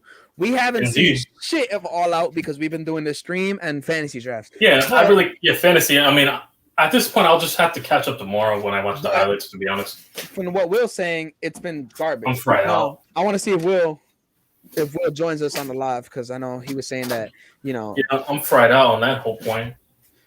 Michael. Oh, Michael knows about wrestling. Michael, what's up, Michael? Yeah, let's get Michael in. He knows about wrestling. Michael, you watching All Out? Yeah. I'm a diehard fan when it comes to wrestling. And shout out to Lone Buccaneer, who was on my stream not too long ago, where I broke down Justin Fields' film when it came to play action plays. Mm-hmm. Oh, you were breaking down too? Yeah. I was breaking down when he was doing like. Well, I took your boy Khalil Herbert as a backup. I'm hoping he starts at some point on my fantasy team. Fellas, wrestling, All Out. Oh yeah, back to the yeah. Are you watching it, Michael? Huh? Are you watching All Out? Are you watching All Out? I'm not paying $50. All right, then. Yeah. So, all right. You're not wrong. Until website's acting up for me. Until I get Will's attention, what do you got? You guys talk about Clash at the Castle. I'll be right back. Oh yeah, Clash of the Castle. I definitely enjoyed the pay-per-view for sure. I mean, only two matches I didn't like, but I liked. 4 of the 6 matches I loved, so I gave it a 8 out of 10. I gave Clash of the Castle a 8 out of 10, basically. I'll give it 10. No. I'll give it 10 out of 10 just because they. No, actually change it to 8.5, 8.5 out of 10, because the match. They brought me back to my childhood with the broken dreams. No, but for me, it's because I didn't like how they made Shayna Baszler look. Basically, you know, her whole character. They made her look like a bitch, basically, like Undisputed said. They made her look like a whole chump, losing to Liv Morgan like that very cleanly. I thought because they're trying to build Liv Morgan as an underdog champion, that way she would get like a roll up or a sneak a victory or some shit like that. But yeah, that's the thing as well. I felt it was pretty stale. 6-woman tag match. It wasn't that much action I anticipated. I'm glad the Damage Control got over, but I felt they could have done more in that match. That would have definitely affected my judgment for giving it like a whole 10. If that match would have been good. As for what was great of the pay-per-view, I definitely enjoyed that whole. My favorite fight was the Gunther and fucking Sheamus fight. Old school wrestling. Oh yeah, that fight was fire. I definitely enjoyed that. You know, the funny guy when it comes to wrestling, so I enjoyed it. I don't know why, but I had chills when Sheamus and Gunther were staring at each other before they started. Yeah, exactly. Pure wrestling, just two brutes going at it, like, you know, grapplers, old school wrestling type of shit. That's what I loved. Like, just what I thought about the grappling. The pay-per-view itself. The pay-per-view itself was dope. You know, I heard you talk about the Shayna Baszler part. That shit was corner because the fact that she got pinned clean, you know, that's stupid. But yeah, Gunther and Sheamus was dope as hell. I mean, it was like that was my favorite match of the night. That was my favorite match of the night after McIntyre and Roman. Hey, you could have picked Gunther to win. Wait, Mike, hold on. You could have picked Gunther to win, but like later into the match, you're like, damn, who really is gonna win? Because it was going back and forth like crazy, and especially when Sheamus started like feeding off the crowd, and I loved the way the whole crowd worked. It was nice to see, you know, that they gave him an ovation after that and everything. It was awesome. Go ahead, Michael. All right, so I loved it because it brought me back to my childhood when they brought back Broken Dreams. But I think what could have been better is if they brought back Sheamus's old theme where they do the "Ice Chain to Say," and I don't know how the lyrics go. Oh, I remember that. Yeah. I felt like they should have brought back that theme, but I was happy. The Broken Dreams. It's a shame to play a careless man who can wind up. They had the old theme. Yeah. So. That shit. Being torn. Yeah, that I think the pay-per-view was actually really fucking good. It was not as many fights as I thought it would be, but once I get back to my computer, I'll be able to make my intro with the Broken Dreams. Seth Rollins and Matt Riddle. What do y'all think about that one? That was a really good fight too. So I want to say this. Another great match. The fight, the one where Seth Rollins brought up his family. That was definitely not scripted in my opinion. After rewatching, yeah, the way it sounded, it felt like it was genuine heat there. Yeah, so I feel like Triple H did not say just he didn't give them a script. They just said just go at it. Whatever they say, just know it's for the business. I mean, I think it was obviously for me it was kayfabe, but maybe they they did a few things like off the fly. They were like, "Fuck it, we're gonna just add it in there." They probably talked backstage like, "Yo, I was just doing it for the show." I mean, it was heated though. You could kind of get that sense of it. But the fight itself, the match was actually really dope. And then they had it where Riddle was like, he was so pissed off that he couldn't think right, and Seth was outsmarting him. And I think exactly. Seth was manipulating him. Yeah. I mean, Seth's name it's originally the architect, right? He knows how to get in people's minds. He has a man of a plan, basically. He really knows how to get in people's heads and always has a long-term plan. He's a very sneaky, cunning bastard, basically. And that's what I loved about Seth Rollins, and that's why he's one of my favorites. I grew up watching my teenager years in high school when he was in The Shield. I saw him when he was first 13, yeah. When I was 13, watching The Shield and all that stuff. I grew up in my teenagers loving Seth Rollins, so yeah. Watching that match, like, it was. Oh, that was a nice relief. Seth Rollins winning was the right decision, and now I want to see what they do. I want to see what they do with Riddle because it's going to further the storyline basically because it's a personal rivalry. I think it's beneficial. I don't know. I think this is where they need to end the rivalry or some shit because I think the next PPV will be the conclusion. I think, but I think it's a good way to continue it to a next chapter where Riddle can finally win and close the rivalry. I just don't want it to get stale because this is actually something pretty dope. Well, what else did we see? We saw the 6-women tag. I mean, at least Damage Control. You can build a long rivalry as long as you know how to cut promos and make it personally. It worked with Triple H and Batista for 3 matches. That's how, and also Shawn Michaels and HBK himself. That's how you build stars for these long rivalries because people remember these type of rivalries moving forward. I felt the WWE back then didn't have a lot of those marquee little rivalries a few years ago compared to now. They really don't have those, unless you want to count Lesnar or Roman Reigns, but there's not much out of that. The 6-woman tag wasn't really that important to me, but at least Damage Control looks like they're going to do something with it, which is, I guess, is cool. I didn't want to see the face. Yeah, I love both Io Shirai and Dakota Kai. I definitely love their work in NXT for sure, and I'm happy that they're getting an opportunity to prove themselves through being mentored by Bayley. Yeah. Let me think. What else was? So let me ask you guys a question. What's up? What was the better family betrayal? Matt Hardy betraying Jeff Hardy or Dominic turning on his own father? I felt it was the father one we expected, but I felt it was Matt Hardy for me. We definitely expected that because I remember I said it right before the fight, and you were like, "Yeah." I thought it was going to happen during the fight. I didn't think that's why I bet at Judgment Day. I thought it was going to happen during the match, and they were going to help out, and then fucking Rhea was going to get in a relationship with Dominic, and then they had to do this. They had to turn Dominic because otherwise, Judgment Day would have been a joke. This is what's going to save Judgment Day and make them be an actual a force to be reckoned with. Of course, joke. I'm going to say this in one of not if Dominic joins them. I felt if Dominic would have joined them and get into a relationship with Rhea, basically, it would have been interesting. Well, here's the thing. I don't think Finn Balor is a good heel.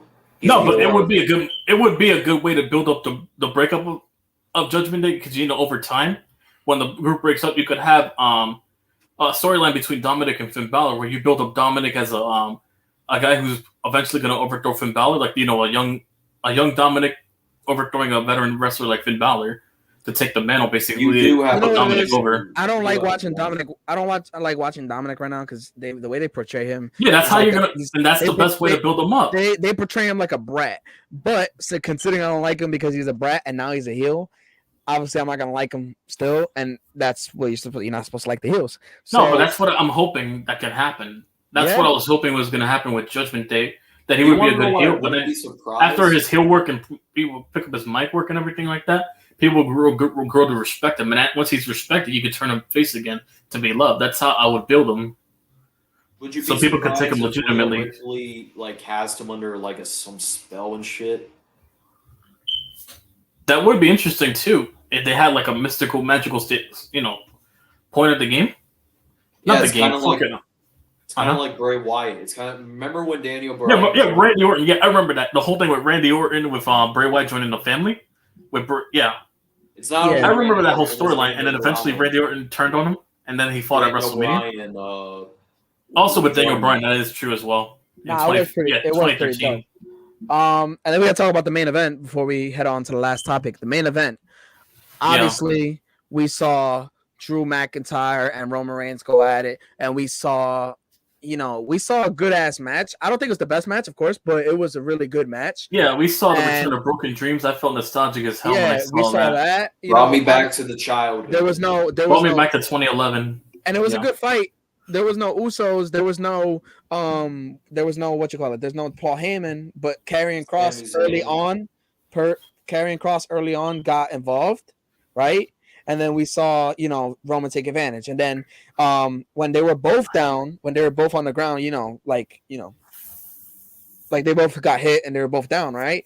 Austin Theory comes out and you think he's gonna cash in. Next thing you know, Tyson Fury knocks him in the face. It was funny as shit to watch. I laughed so hard. Oh,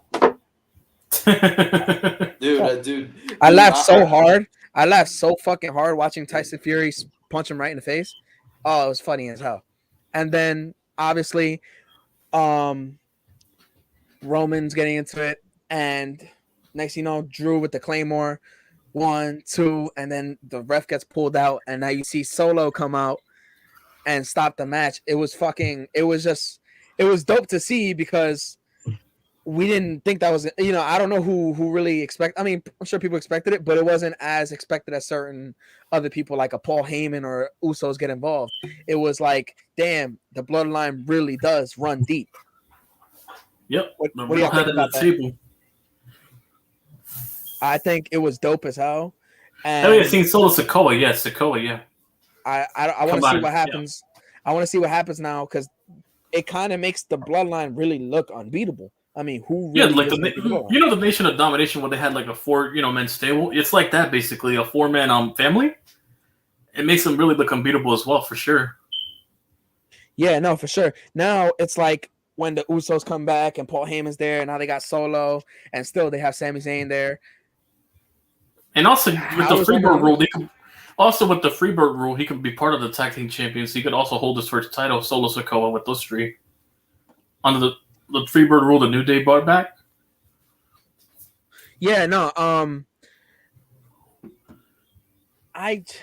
I'm really excited. It would be his first title of WWE, basically that tag title, like they did with Undisputed Era with Roderick Strong, Kyle O'Reilly, and Bobby Fish. Yeah, I'm really excited. I'm really excited to see what happens, and this just looks like a stable because originally everybody's like, "Oh, they're getting stale, and they're not gonna." Well, they just brought a new face to shaking them up now. Yeah, people were thinking that it was stale and that it was gonna. This is the end of the bloodline soon, and honestly, like I picked Roman, but I wasn't as confident picking Roman as I was before because I really thought Drew could have won in front of his home crowd. Yeah, I thought he could have as well.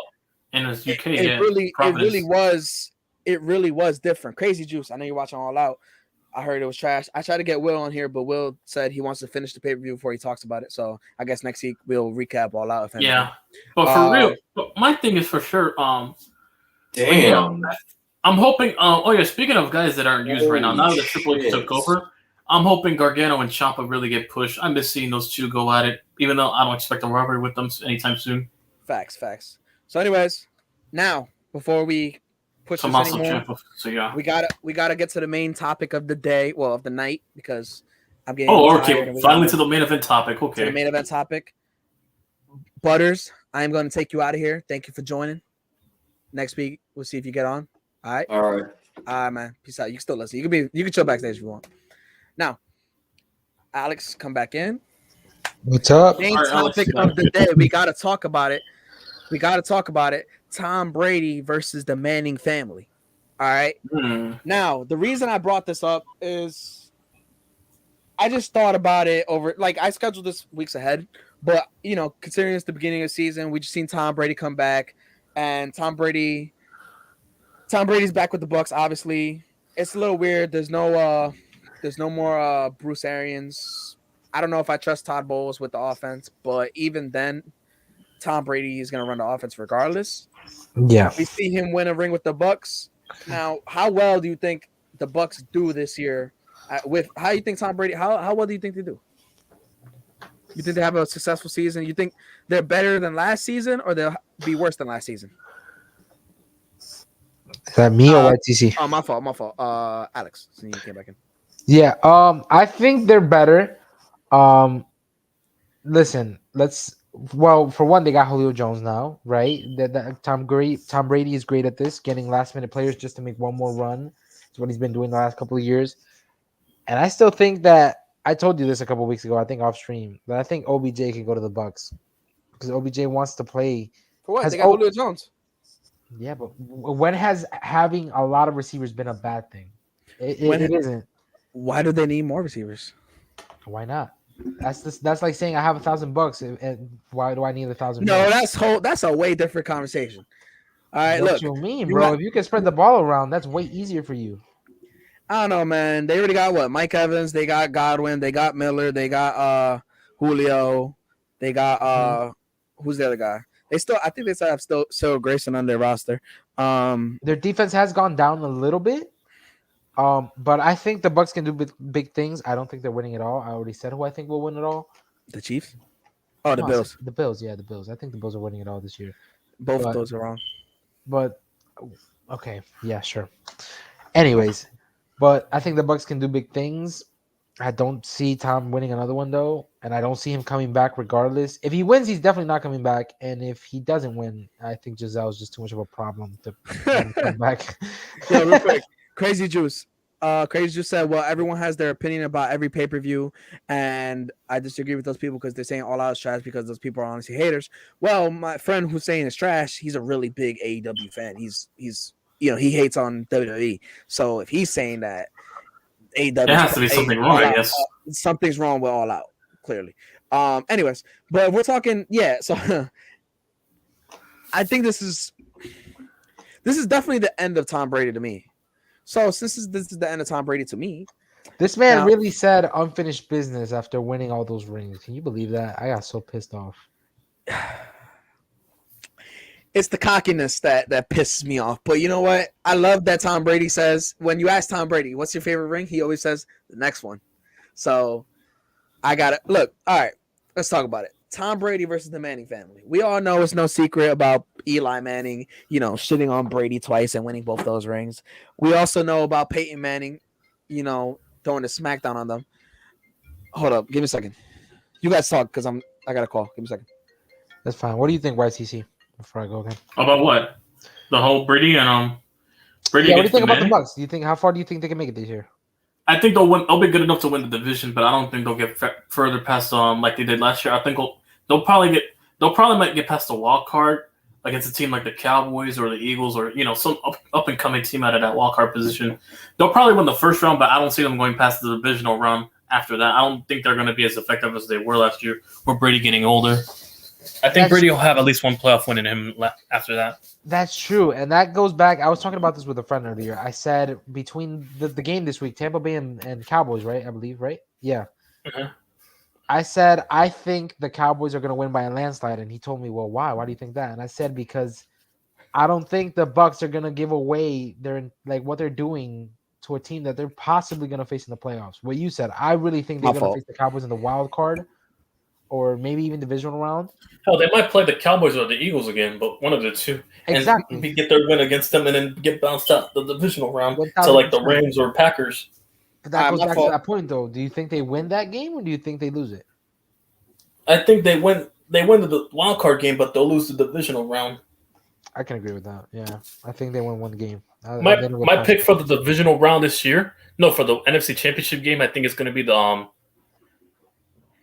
Looking at it, I think it might be the. If it's not the Bucks this year, I think another potential winner for that NFC conference representing that Super Bowl. The Rams? Well, obviously the Rams, yeah. But it might be the Rams. The Giants? Hopefully. I hope, man. So, look. Would you imagine if it was Chiefs versus Giants in the Super Bowl? My heart would be broken. Everybody's picking the Buccaneers versus Bills, basically, but I don't think that's going to happen. I'm not picking the Buccaneers, and I'm not picking the Bills either, believe it or not. I'm taking the Bills, though. The only one I'm picking is Buffalo. Buffalo's up there. I'm not picking Buffalo. It's either Buffalo or Kansas City for me. That's it. I think the Chiefs will be on us. I think the Bengals will be on a Super Bowl hangover. I'm picking Baltimore, and we'll talk about that next. The Ravens. But I will take the Ravens to win the division. My divisional winners are consisting of the Ravens, the Bills, the Colts, and the Chiefs. obviously, and then but I could see the Broncos being a dark horse upset if Russell Wilson has a breakout. I got the Ravens. They're going to the Super Bowl, but we're gonna talk about that next episode. Anyway, so, second for the East, I have the Cowboys. Fuck the Eagles. I'm taking the Cowboys on this one somehow. Giants. But yeah, Giants. I'm hoping. Once again, I have to be. This is definitely unbiased for a reason, right? This is me being unbiased. I think the Cowboys are winning that division, and I think we'll have a first repeat winner this year for the first time since 2004. And then I think it's been a big curse in our division, right? Nobody winning. The North, it's going to be the Packers. It's going to be the Packers, then it'll be the Bucks, and then I think between the West, my upset pick will be the Cardinals. I think the Cardinals will win the because the Rams are going to have a fall off on the Super Bowl hangover. And that's a tough division too. The NFC West is crazy, man. I'm predicting my dark horse to be the Cardinals. That's my my hot take right there. Ew. I have the Cardinals winning. I have multiple parlays. You know, parlays where you can put divisional winners. I put like 15 of them for like $10 each, like for $5 each. So yeah, I'm hoping that some of them are the Cardinals because the Cardinals winning the division pays out more. So well, enjoy pissing out money. All right. So last thing, the Brady versus the Manning family, like I was saying. So yeah, there's no secret that the Manning family and Brady had a pretty big rival. Well, had a pretty big history. Rivalry. Yeah, they have a big history. Obviously, Peyton Manning and Tom Brady, they can't play each other in the Super Bowl, but they played each other in the AFC Championship a few times. Yeah, or in the playoffs alone, yeah. When it was with the Colts and the Broncos. Peyton Manning, Eli Manning, they both have 2 rings each, so that's 4 rings compared to Brady's 7. Now, Brady, whenever he talks about Eli, more Eli than Peyton, but he talks about, him and Peyton have a rivalry. You saw it when they were playing golf and everything. But he always talks about Eli. And he always, he's always a little upset talking about Eli because it bothers him. He doesn't like the Giants. He doesn't like playing the Giants because of those things. And it gives him PTSD. A lot of Giants fans say every time that Brady wins the Super Bowl, it looks better on Eli Manning's resume. I mean, because it does. Yeah, those 2 wins look more valuable until the fucking. That's why I didn't want the Eagles to win in 2017. Not only because I hated them, but because I didn't want them stealing the thunder that Eli Manning, being the only guy to beat Brady in the big game, had. So let me ask you, who's more valuable? Peyton and Eli or Tom Brady? Peyton and Eli. Alex, what do you think? Peyton and Eli. I thought you guys were going to say Brady. No, I was going to say with Eli first. Let's be honest, guys. Eli is not a Hall of Famer. What? But he's going to be. He's going to be. Hold on. He's going. Fuck all that. Why is Eli not a Hall of Famer? You're gonna have to explain that. My God, I was about to. Go ahead. All right. Eli is gonna get he's gonna get into the Hall of Fame, and it's because of those 2 rings he stole. Okay, and that's amazing. I love it. But Eli was not supposed to win those games, and we're fine with it, right? I love it, right? I'm happy about it. Clearly not. But Eli, like Peyton, was better than Eli, I believe. Okay. Yeah, I mean, he was undefeated against him. I mean, and it's what counts, right? The big games are the ones that counts. Yeah, in the playoffs. Yeah, exactly. In the playoffs, he was more clutcher than Peyton. Yeah, I disagree. I disagree when you say Peyton was better than Eli. I disagree when you say that Peyton's better than Eli because Peyton has a history of choking in big games. Eli never choked in any big games. That's why I just said that's. Yeah, Eli was he was more clutcher than Peyton, but regular season, obviously Peyton was better. Yeah, but we're talking talent-wise, bro. Like, think about it. We always make the debate of Aaron Rodgers and Tom Brady. Who has more rings? Tom Brady. Who's a better quarterback? Oh, that's Aaron easy. Rodgers. Fucking Tom Brady's better than fucking Rodgers. No, Tom Brady's Rodgers is nothing but a glorified choke artist. That is the James Harden of the fucking NFL. That's what I say. So you think? Let me get this straight. Talent-wise, you think Tom Brady is better than Aaron Rodgers? As far as throwing the football, deep ball accuracy, no. That's my point. But Tom Brady's still the better quarterback. IQ matters. IQ, obviously, and also he's managed to adapt to 20 years of football. He still managed to still be a top 10 quarterback every year. He's in a running quarterback league, right? He's winning in a running quarterback league, and he's a dual threat league where you have guys like fucking Kyler Murray, DJ Josh Allen, and fucking guys that can run the ball, kill you with their legs, and throw the deep mean ball nowadays. Yeah, Brady don't even run. He just he don't even get sacked. He just drops to the floor. The only time, yeah, exactly. And the only time he has to run is when he does QB sneaks on the goal line. That's the only time he does it. Yeah. Now, here's why I say Eli and Peyton are more valuable than Brady. One, they made more money if we're talking value as far as money. But two, those teams were not expected to win. Look at the head-to-head records with the Manning family versus Tom Brady. I mean, it's it favors both Mannings. And yeah, for you to say that Eli Manning's not a Hall of Famer, I don't know what you were smoking today. And also, he's top 10 in every passing category, and 10, also he's top 10 in every passing statistic. And you know what it is? A lot of people say passing touchdowns, passing yards, and also for most fourth quarter comebacks. That proves he's clutch even in the regular season. I don't think you can be part of the Hall of Fame if you can tell the story of the NFL without mentioning. Yeah, part of the NFL's Hall of Fame is also being able to tell the story of the NFL. You cannot tell the story of the NFL without Eli Manning for those 2 Super Bowls alone. Or Payne. But Eli, for that reason, part of NFL history. For that reason, Eli has to be a Hall of Famer. The Manning family alone. And we're talking regular season, no, because regular season Manning is 115 and 115. He's obviously a 500 quarterback that had bad defenses after 2012, and also had bad defenses in a terrible GM, and that didn't build a sufficient O-line around them for the past 10 years. After 2012, my guys, but oh my god, this is gonna be so long if I keep going. What? Go ahead. We're not gonna I'm not gonna drag it out forever. Go ahead. Look, so that's your excuse, okay? So what about? I'm gonna bring back the guy that y'all hated on earlier, Aaron Rodgers. My guy has never had a great receiving group. He made players better. You know why he had that? He is good. Okay, Eli did the same thing. Eli did the same thing. Here's the thing, though. YTC. Let me get this one. Eli made Odell. Without Eli, there's no Odell. You saw how he looked like a bum under Baker. He was a bum with Baker. He was all right with Matt Stafford, but this is old Odell now. If it's not for Eli, even there's no OBJ. OBJ even fucking admitted in the podcast Eli threw better than fucking Stafford. Yes, well, we're not arguing Stafford versus Eli. I'm arguing Manning. No, but that's just how great Eli made receivers are. Even with trash offensive line. Let me bring someone else here.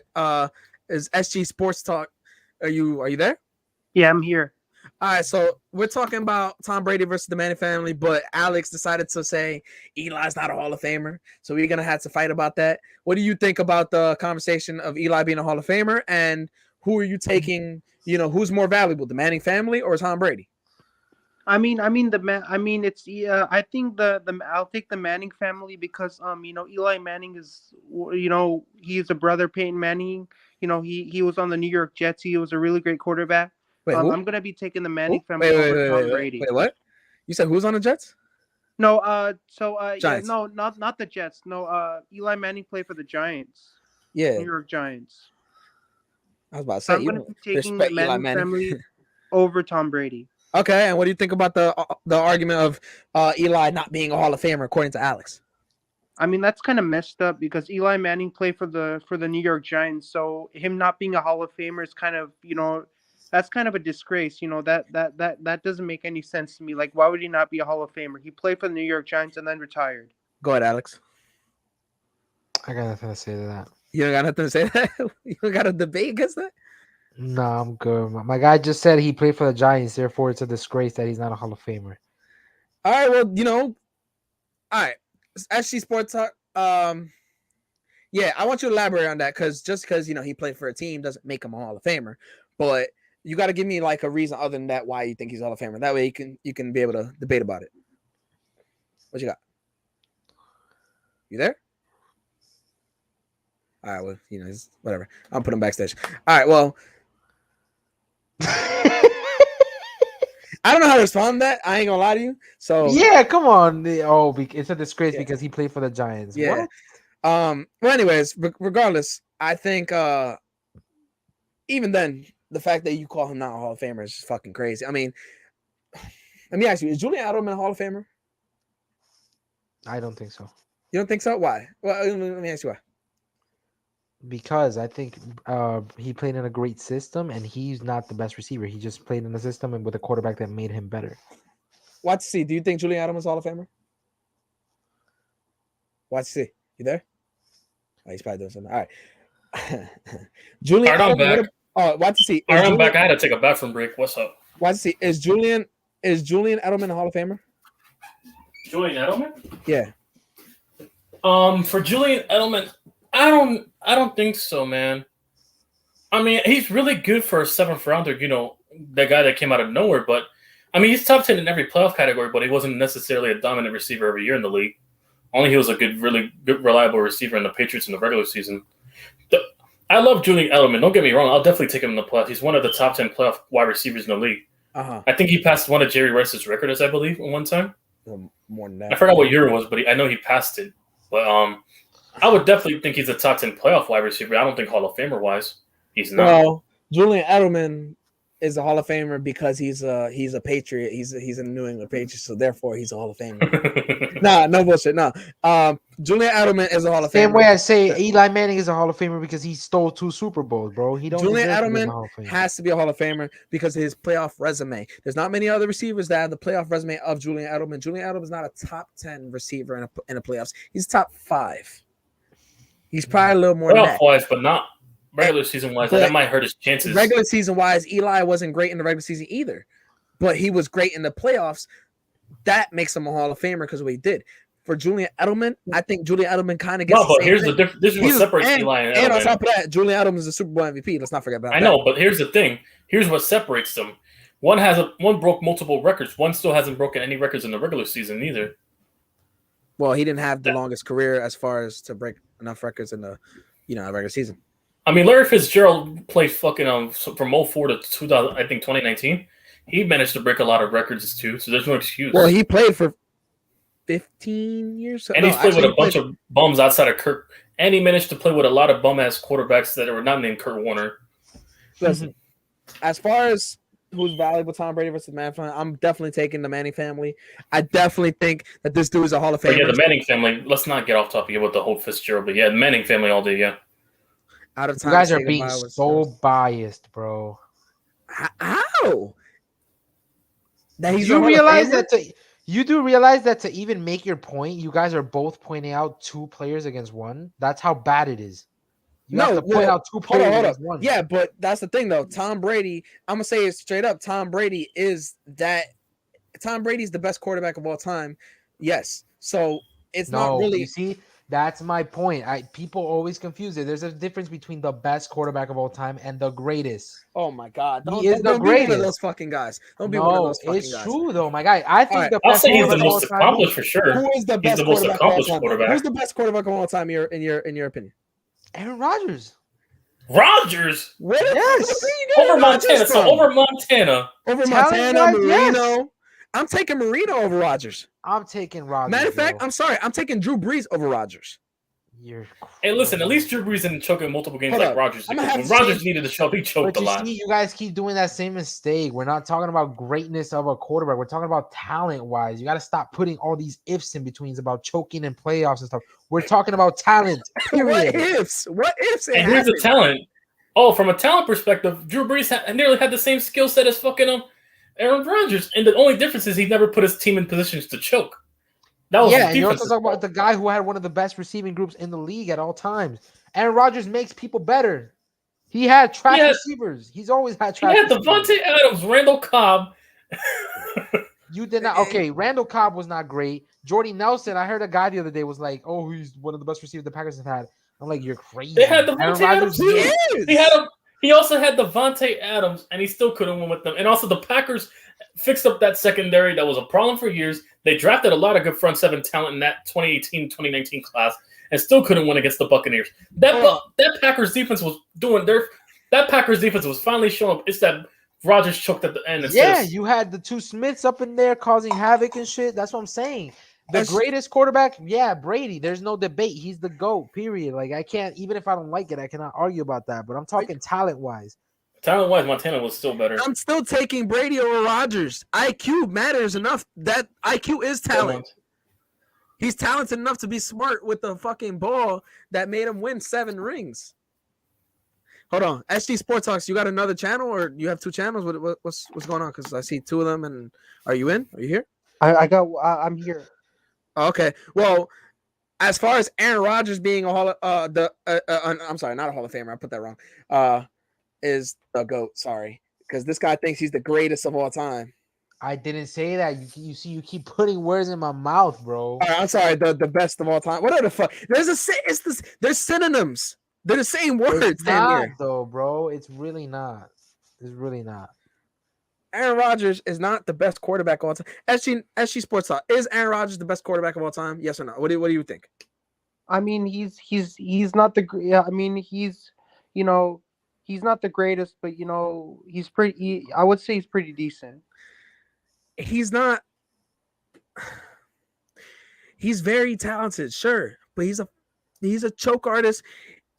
All right, you know what? Let's talk it head to head. Head to head, we talked about Eli versus Brady, right? I'm taking Eli over Brady, especially head to head, right? All right, let's go head to head. Rodgers versus Tom Brady, right? Let's see a few years ago when Tom Brady came to the NFC for the first time in his career and played Aaron Rodgers in the NFC Championship. What happened? Yes, Brady threw a few picks. What did Rodgers do after those picks? My guy, you Nothing. keep bringing up greatest instead of best. They're not the same. I've never said Tom Brady is not better. Nah, man. They're the same. I haven't even brought up Mahomes yet. Fuck. And the only reason I don't think Mahomes the GOAT too? Mahomes ain't the GOAT. You see, my guy, you got to learn how to differentiate stuff, bro. At this point, you're just closing your mind. There's a difference between the GOAT and the guy who has the best talent. I keep saying Rodgers has the best talent. I'm not saying at any point he's the GOAT. Dan Marino and what's his name?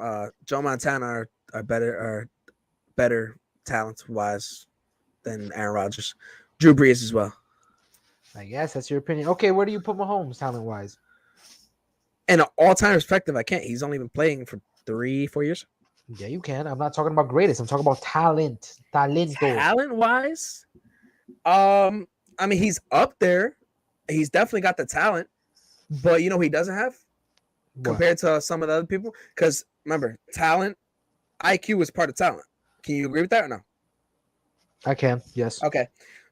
So IQ-wise, Mahomes isn't up there. I mean, Mahomes, he makes a lot of stupid decisions, and you've seen that. You have seen that. Back. So what did I miss? Well, we're talking about Mahomes right now because he's saying Mahomes, where do you put him talent-wise? Mahomes is very talented throwing the ball, but IQ-wise isn't as talented as many of the other quarterbacks. And it's not just experience; it's the fact that It's the fact that he had like a few years ago. They said that he didn't watch film, which I don't believe that. But if you don't watch, that's got to come from somewhere. It's like Kyler Murray, for example. I'm sure he watches film, but he's not supposed to do it. He's not doing as much as you can. If you don't do that, you don't have the IQ. I've seen many games where Patrick Mahomes throws into triple coverage, and because he throws the ball so well and he has so much talent around him, it works out. But they're dumb decisions. I mean, any other quarterback does that. Yeah, sure, it's a pick. But now he doesn't have Tyreek that he could just throw that bitch up there. Brandon, not for nothing, bro. You're contradicting yourself. You're trying to prove that he's making mistakes, and you just said, "Oh, he's the only one that will make this certain throw, and another quarterback will not." Well, yeah, you're literally contradicting yourself. I'm talking about the talent around him. But you just said Mahomes is the only one that will make that throw. You just said that. Yeah, because he throws the ball super well, and he has the talent around him. It coexists with each other. That's literally how it works. You got a burner, and he has the arm strength to throw it as far as he fucking wants to. And you got a burner who's gonna burn everybody else. Yeah, he's gonna catch that ball. So it kind of skews it a little bit. Okay. Aaron Rodgers, on the other hand, I will give him credit where he just, he at one point he was just throwing Hail Marys and, he was looking good. I mean, not many other quarterbacks have done that like that to his level, but even then, talent-wise, I have to throw IQ in there as well. I think talent-wise, Peyton Manning is better than Aaron Rodgers. Holy fuck. I'm really about to go. Oh, man. Hey, it's just a debate, bro. No, I'm just playing. I mean, yeah, the whole point of the debate is for us to be subjective about our opinions about the NFL. Anyway. Hey, I think talent wise, Peyton is better than Aaron Rodgers. Yeah, I will definitely take Peyton over Rodgers talent wise for sure. Prime Peyton. Go ahead, say what you want, Alex. Go ahead. Nah, bro. By the way, I'm not actually getting mad. I'm not gonna. No, lose I know, the I know, other I know. game. Hey, I know, I have we're- respect for Rogers, we're about definitely to for wrap it sure, up but I in a don't think he's better than Payne. As far as that goes, I think Tom Brady is the best. He's the greatest. He's all those things. Whatever. What other Yeah, synonyms? Brady, he's What definitely other? is. He's the What most other? accomplished, What other definitely. synonyms? And you know what? A few years ago, I didn't think that.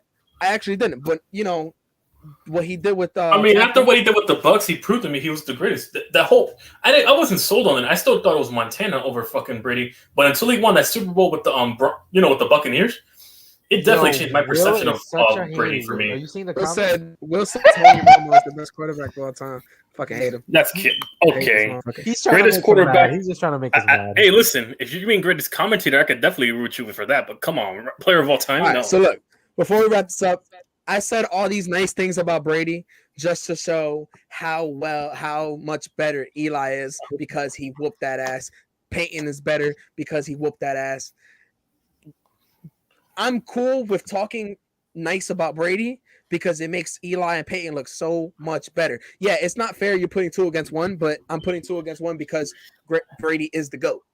Yeah. Since Brady's the GOAT, I could put 2 against 1.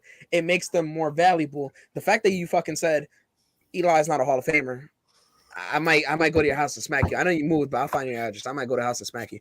Like, I don't know what the fuck. I don't know where the yo YTC. You want to jump him? Like, I'll meet you up in Newark.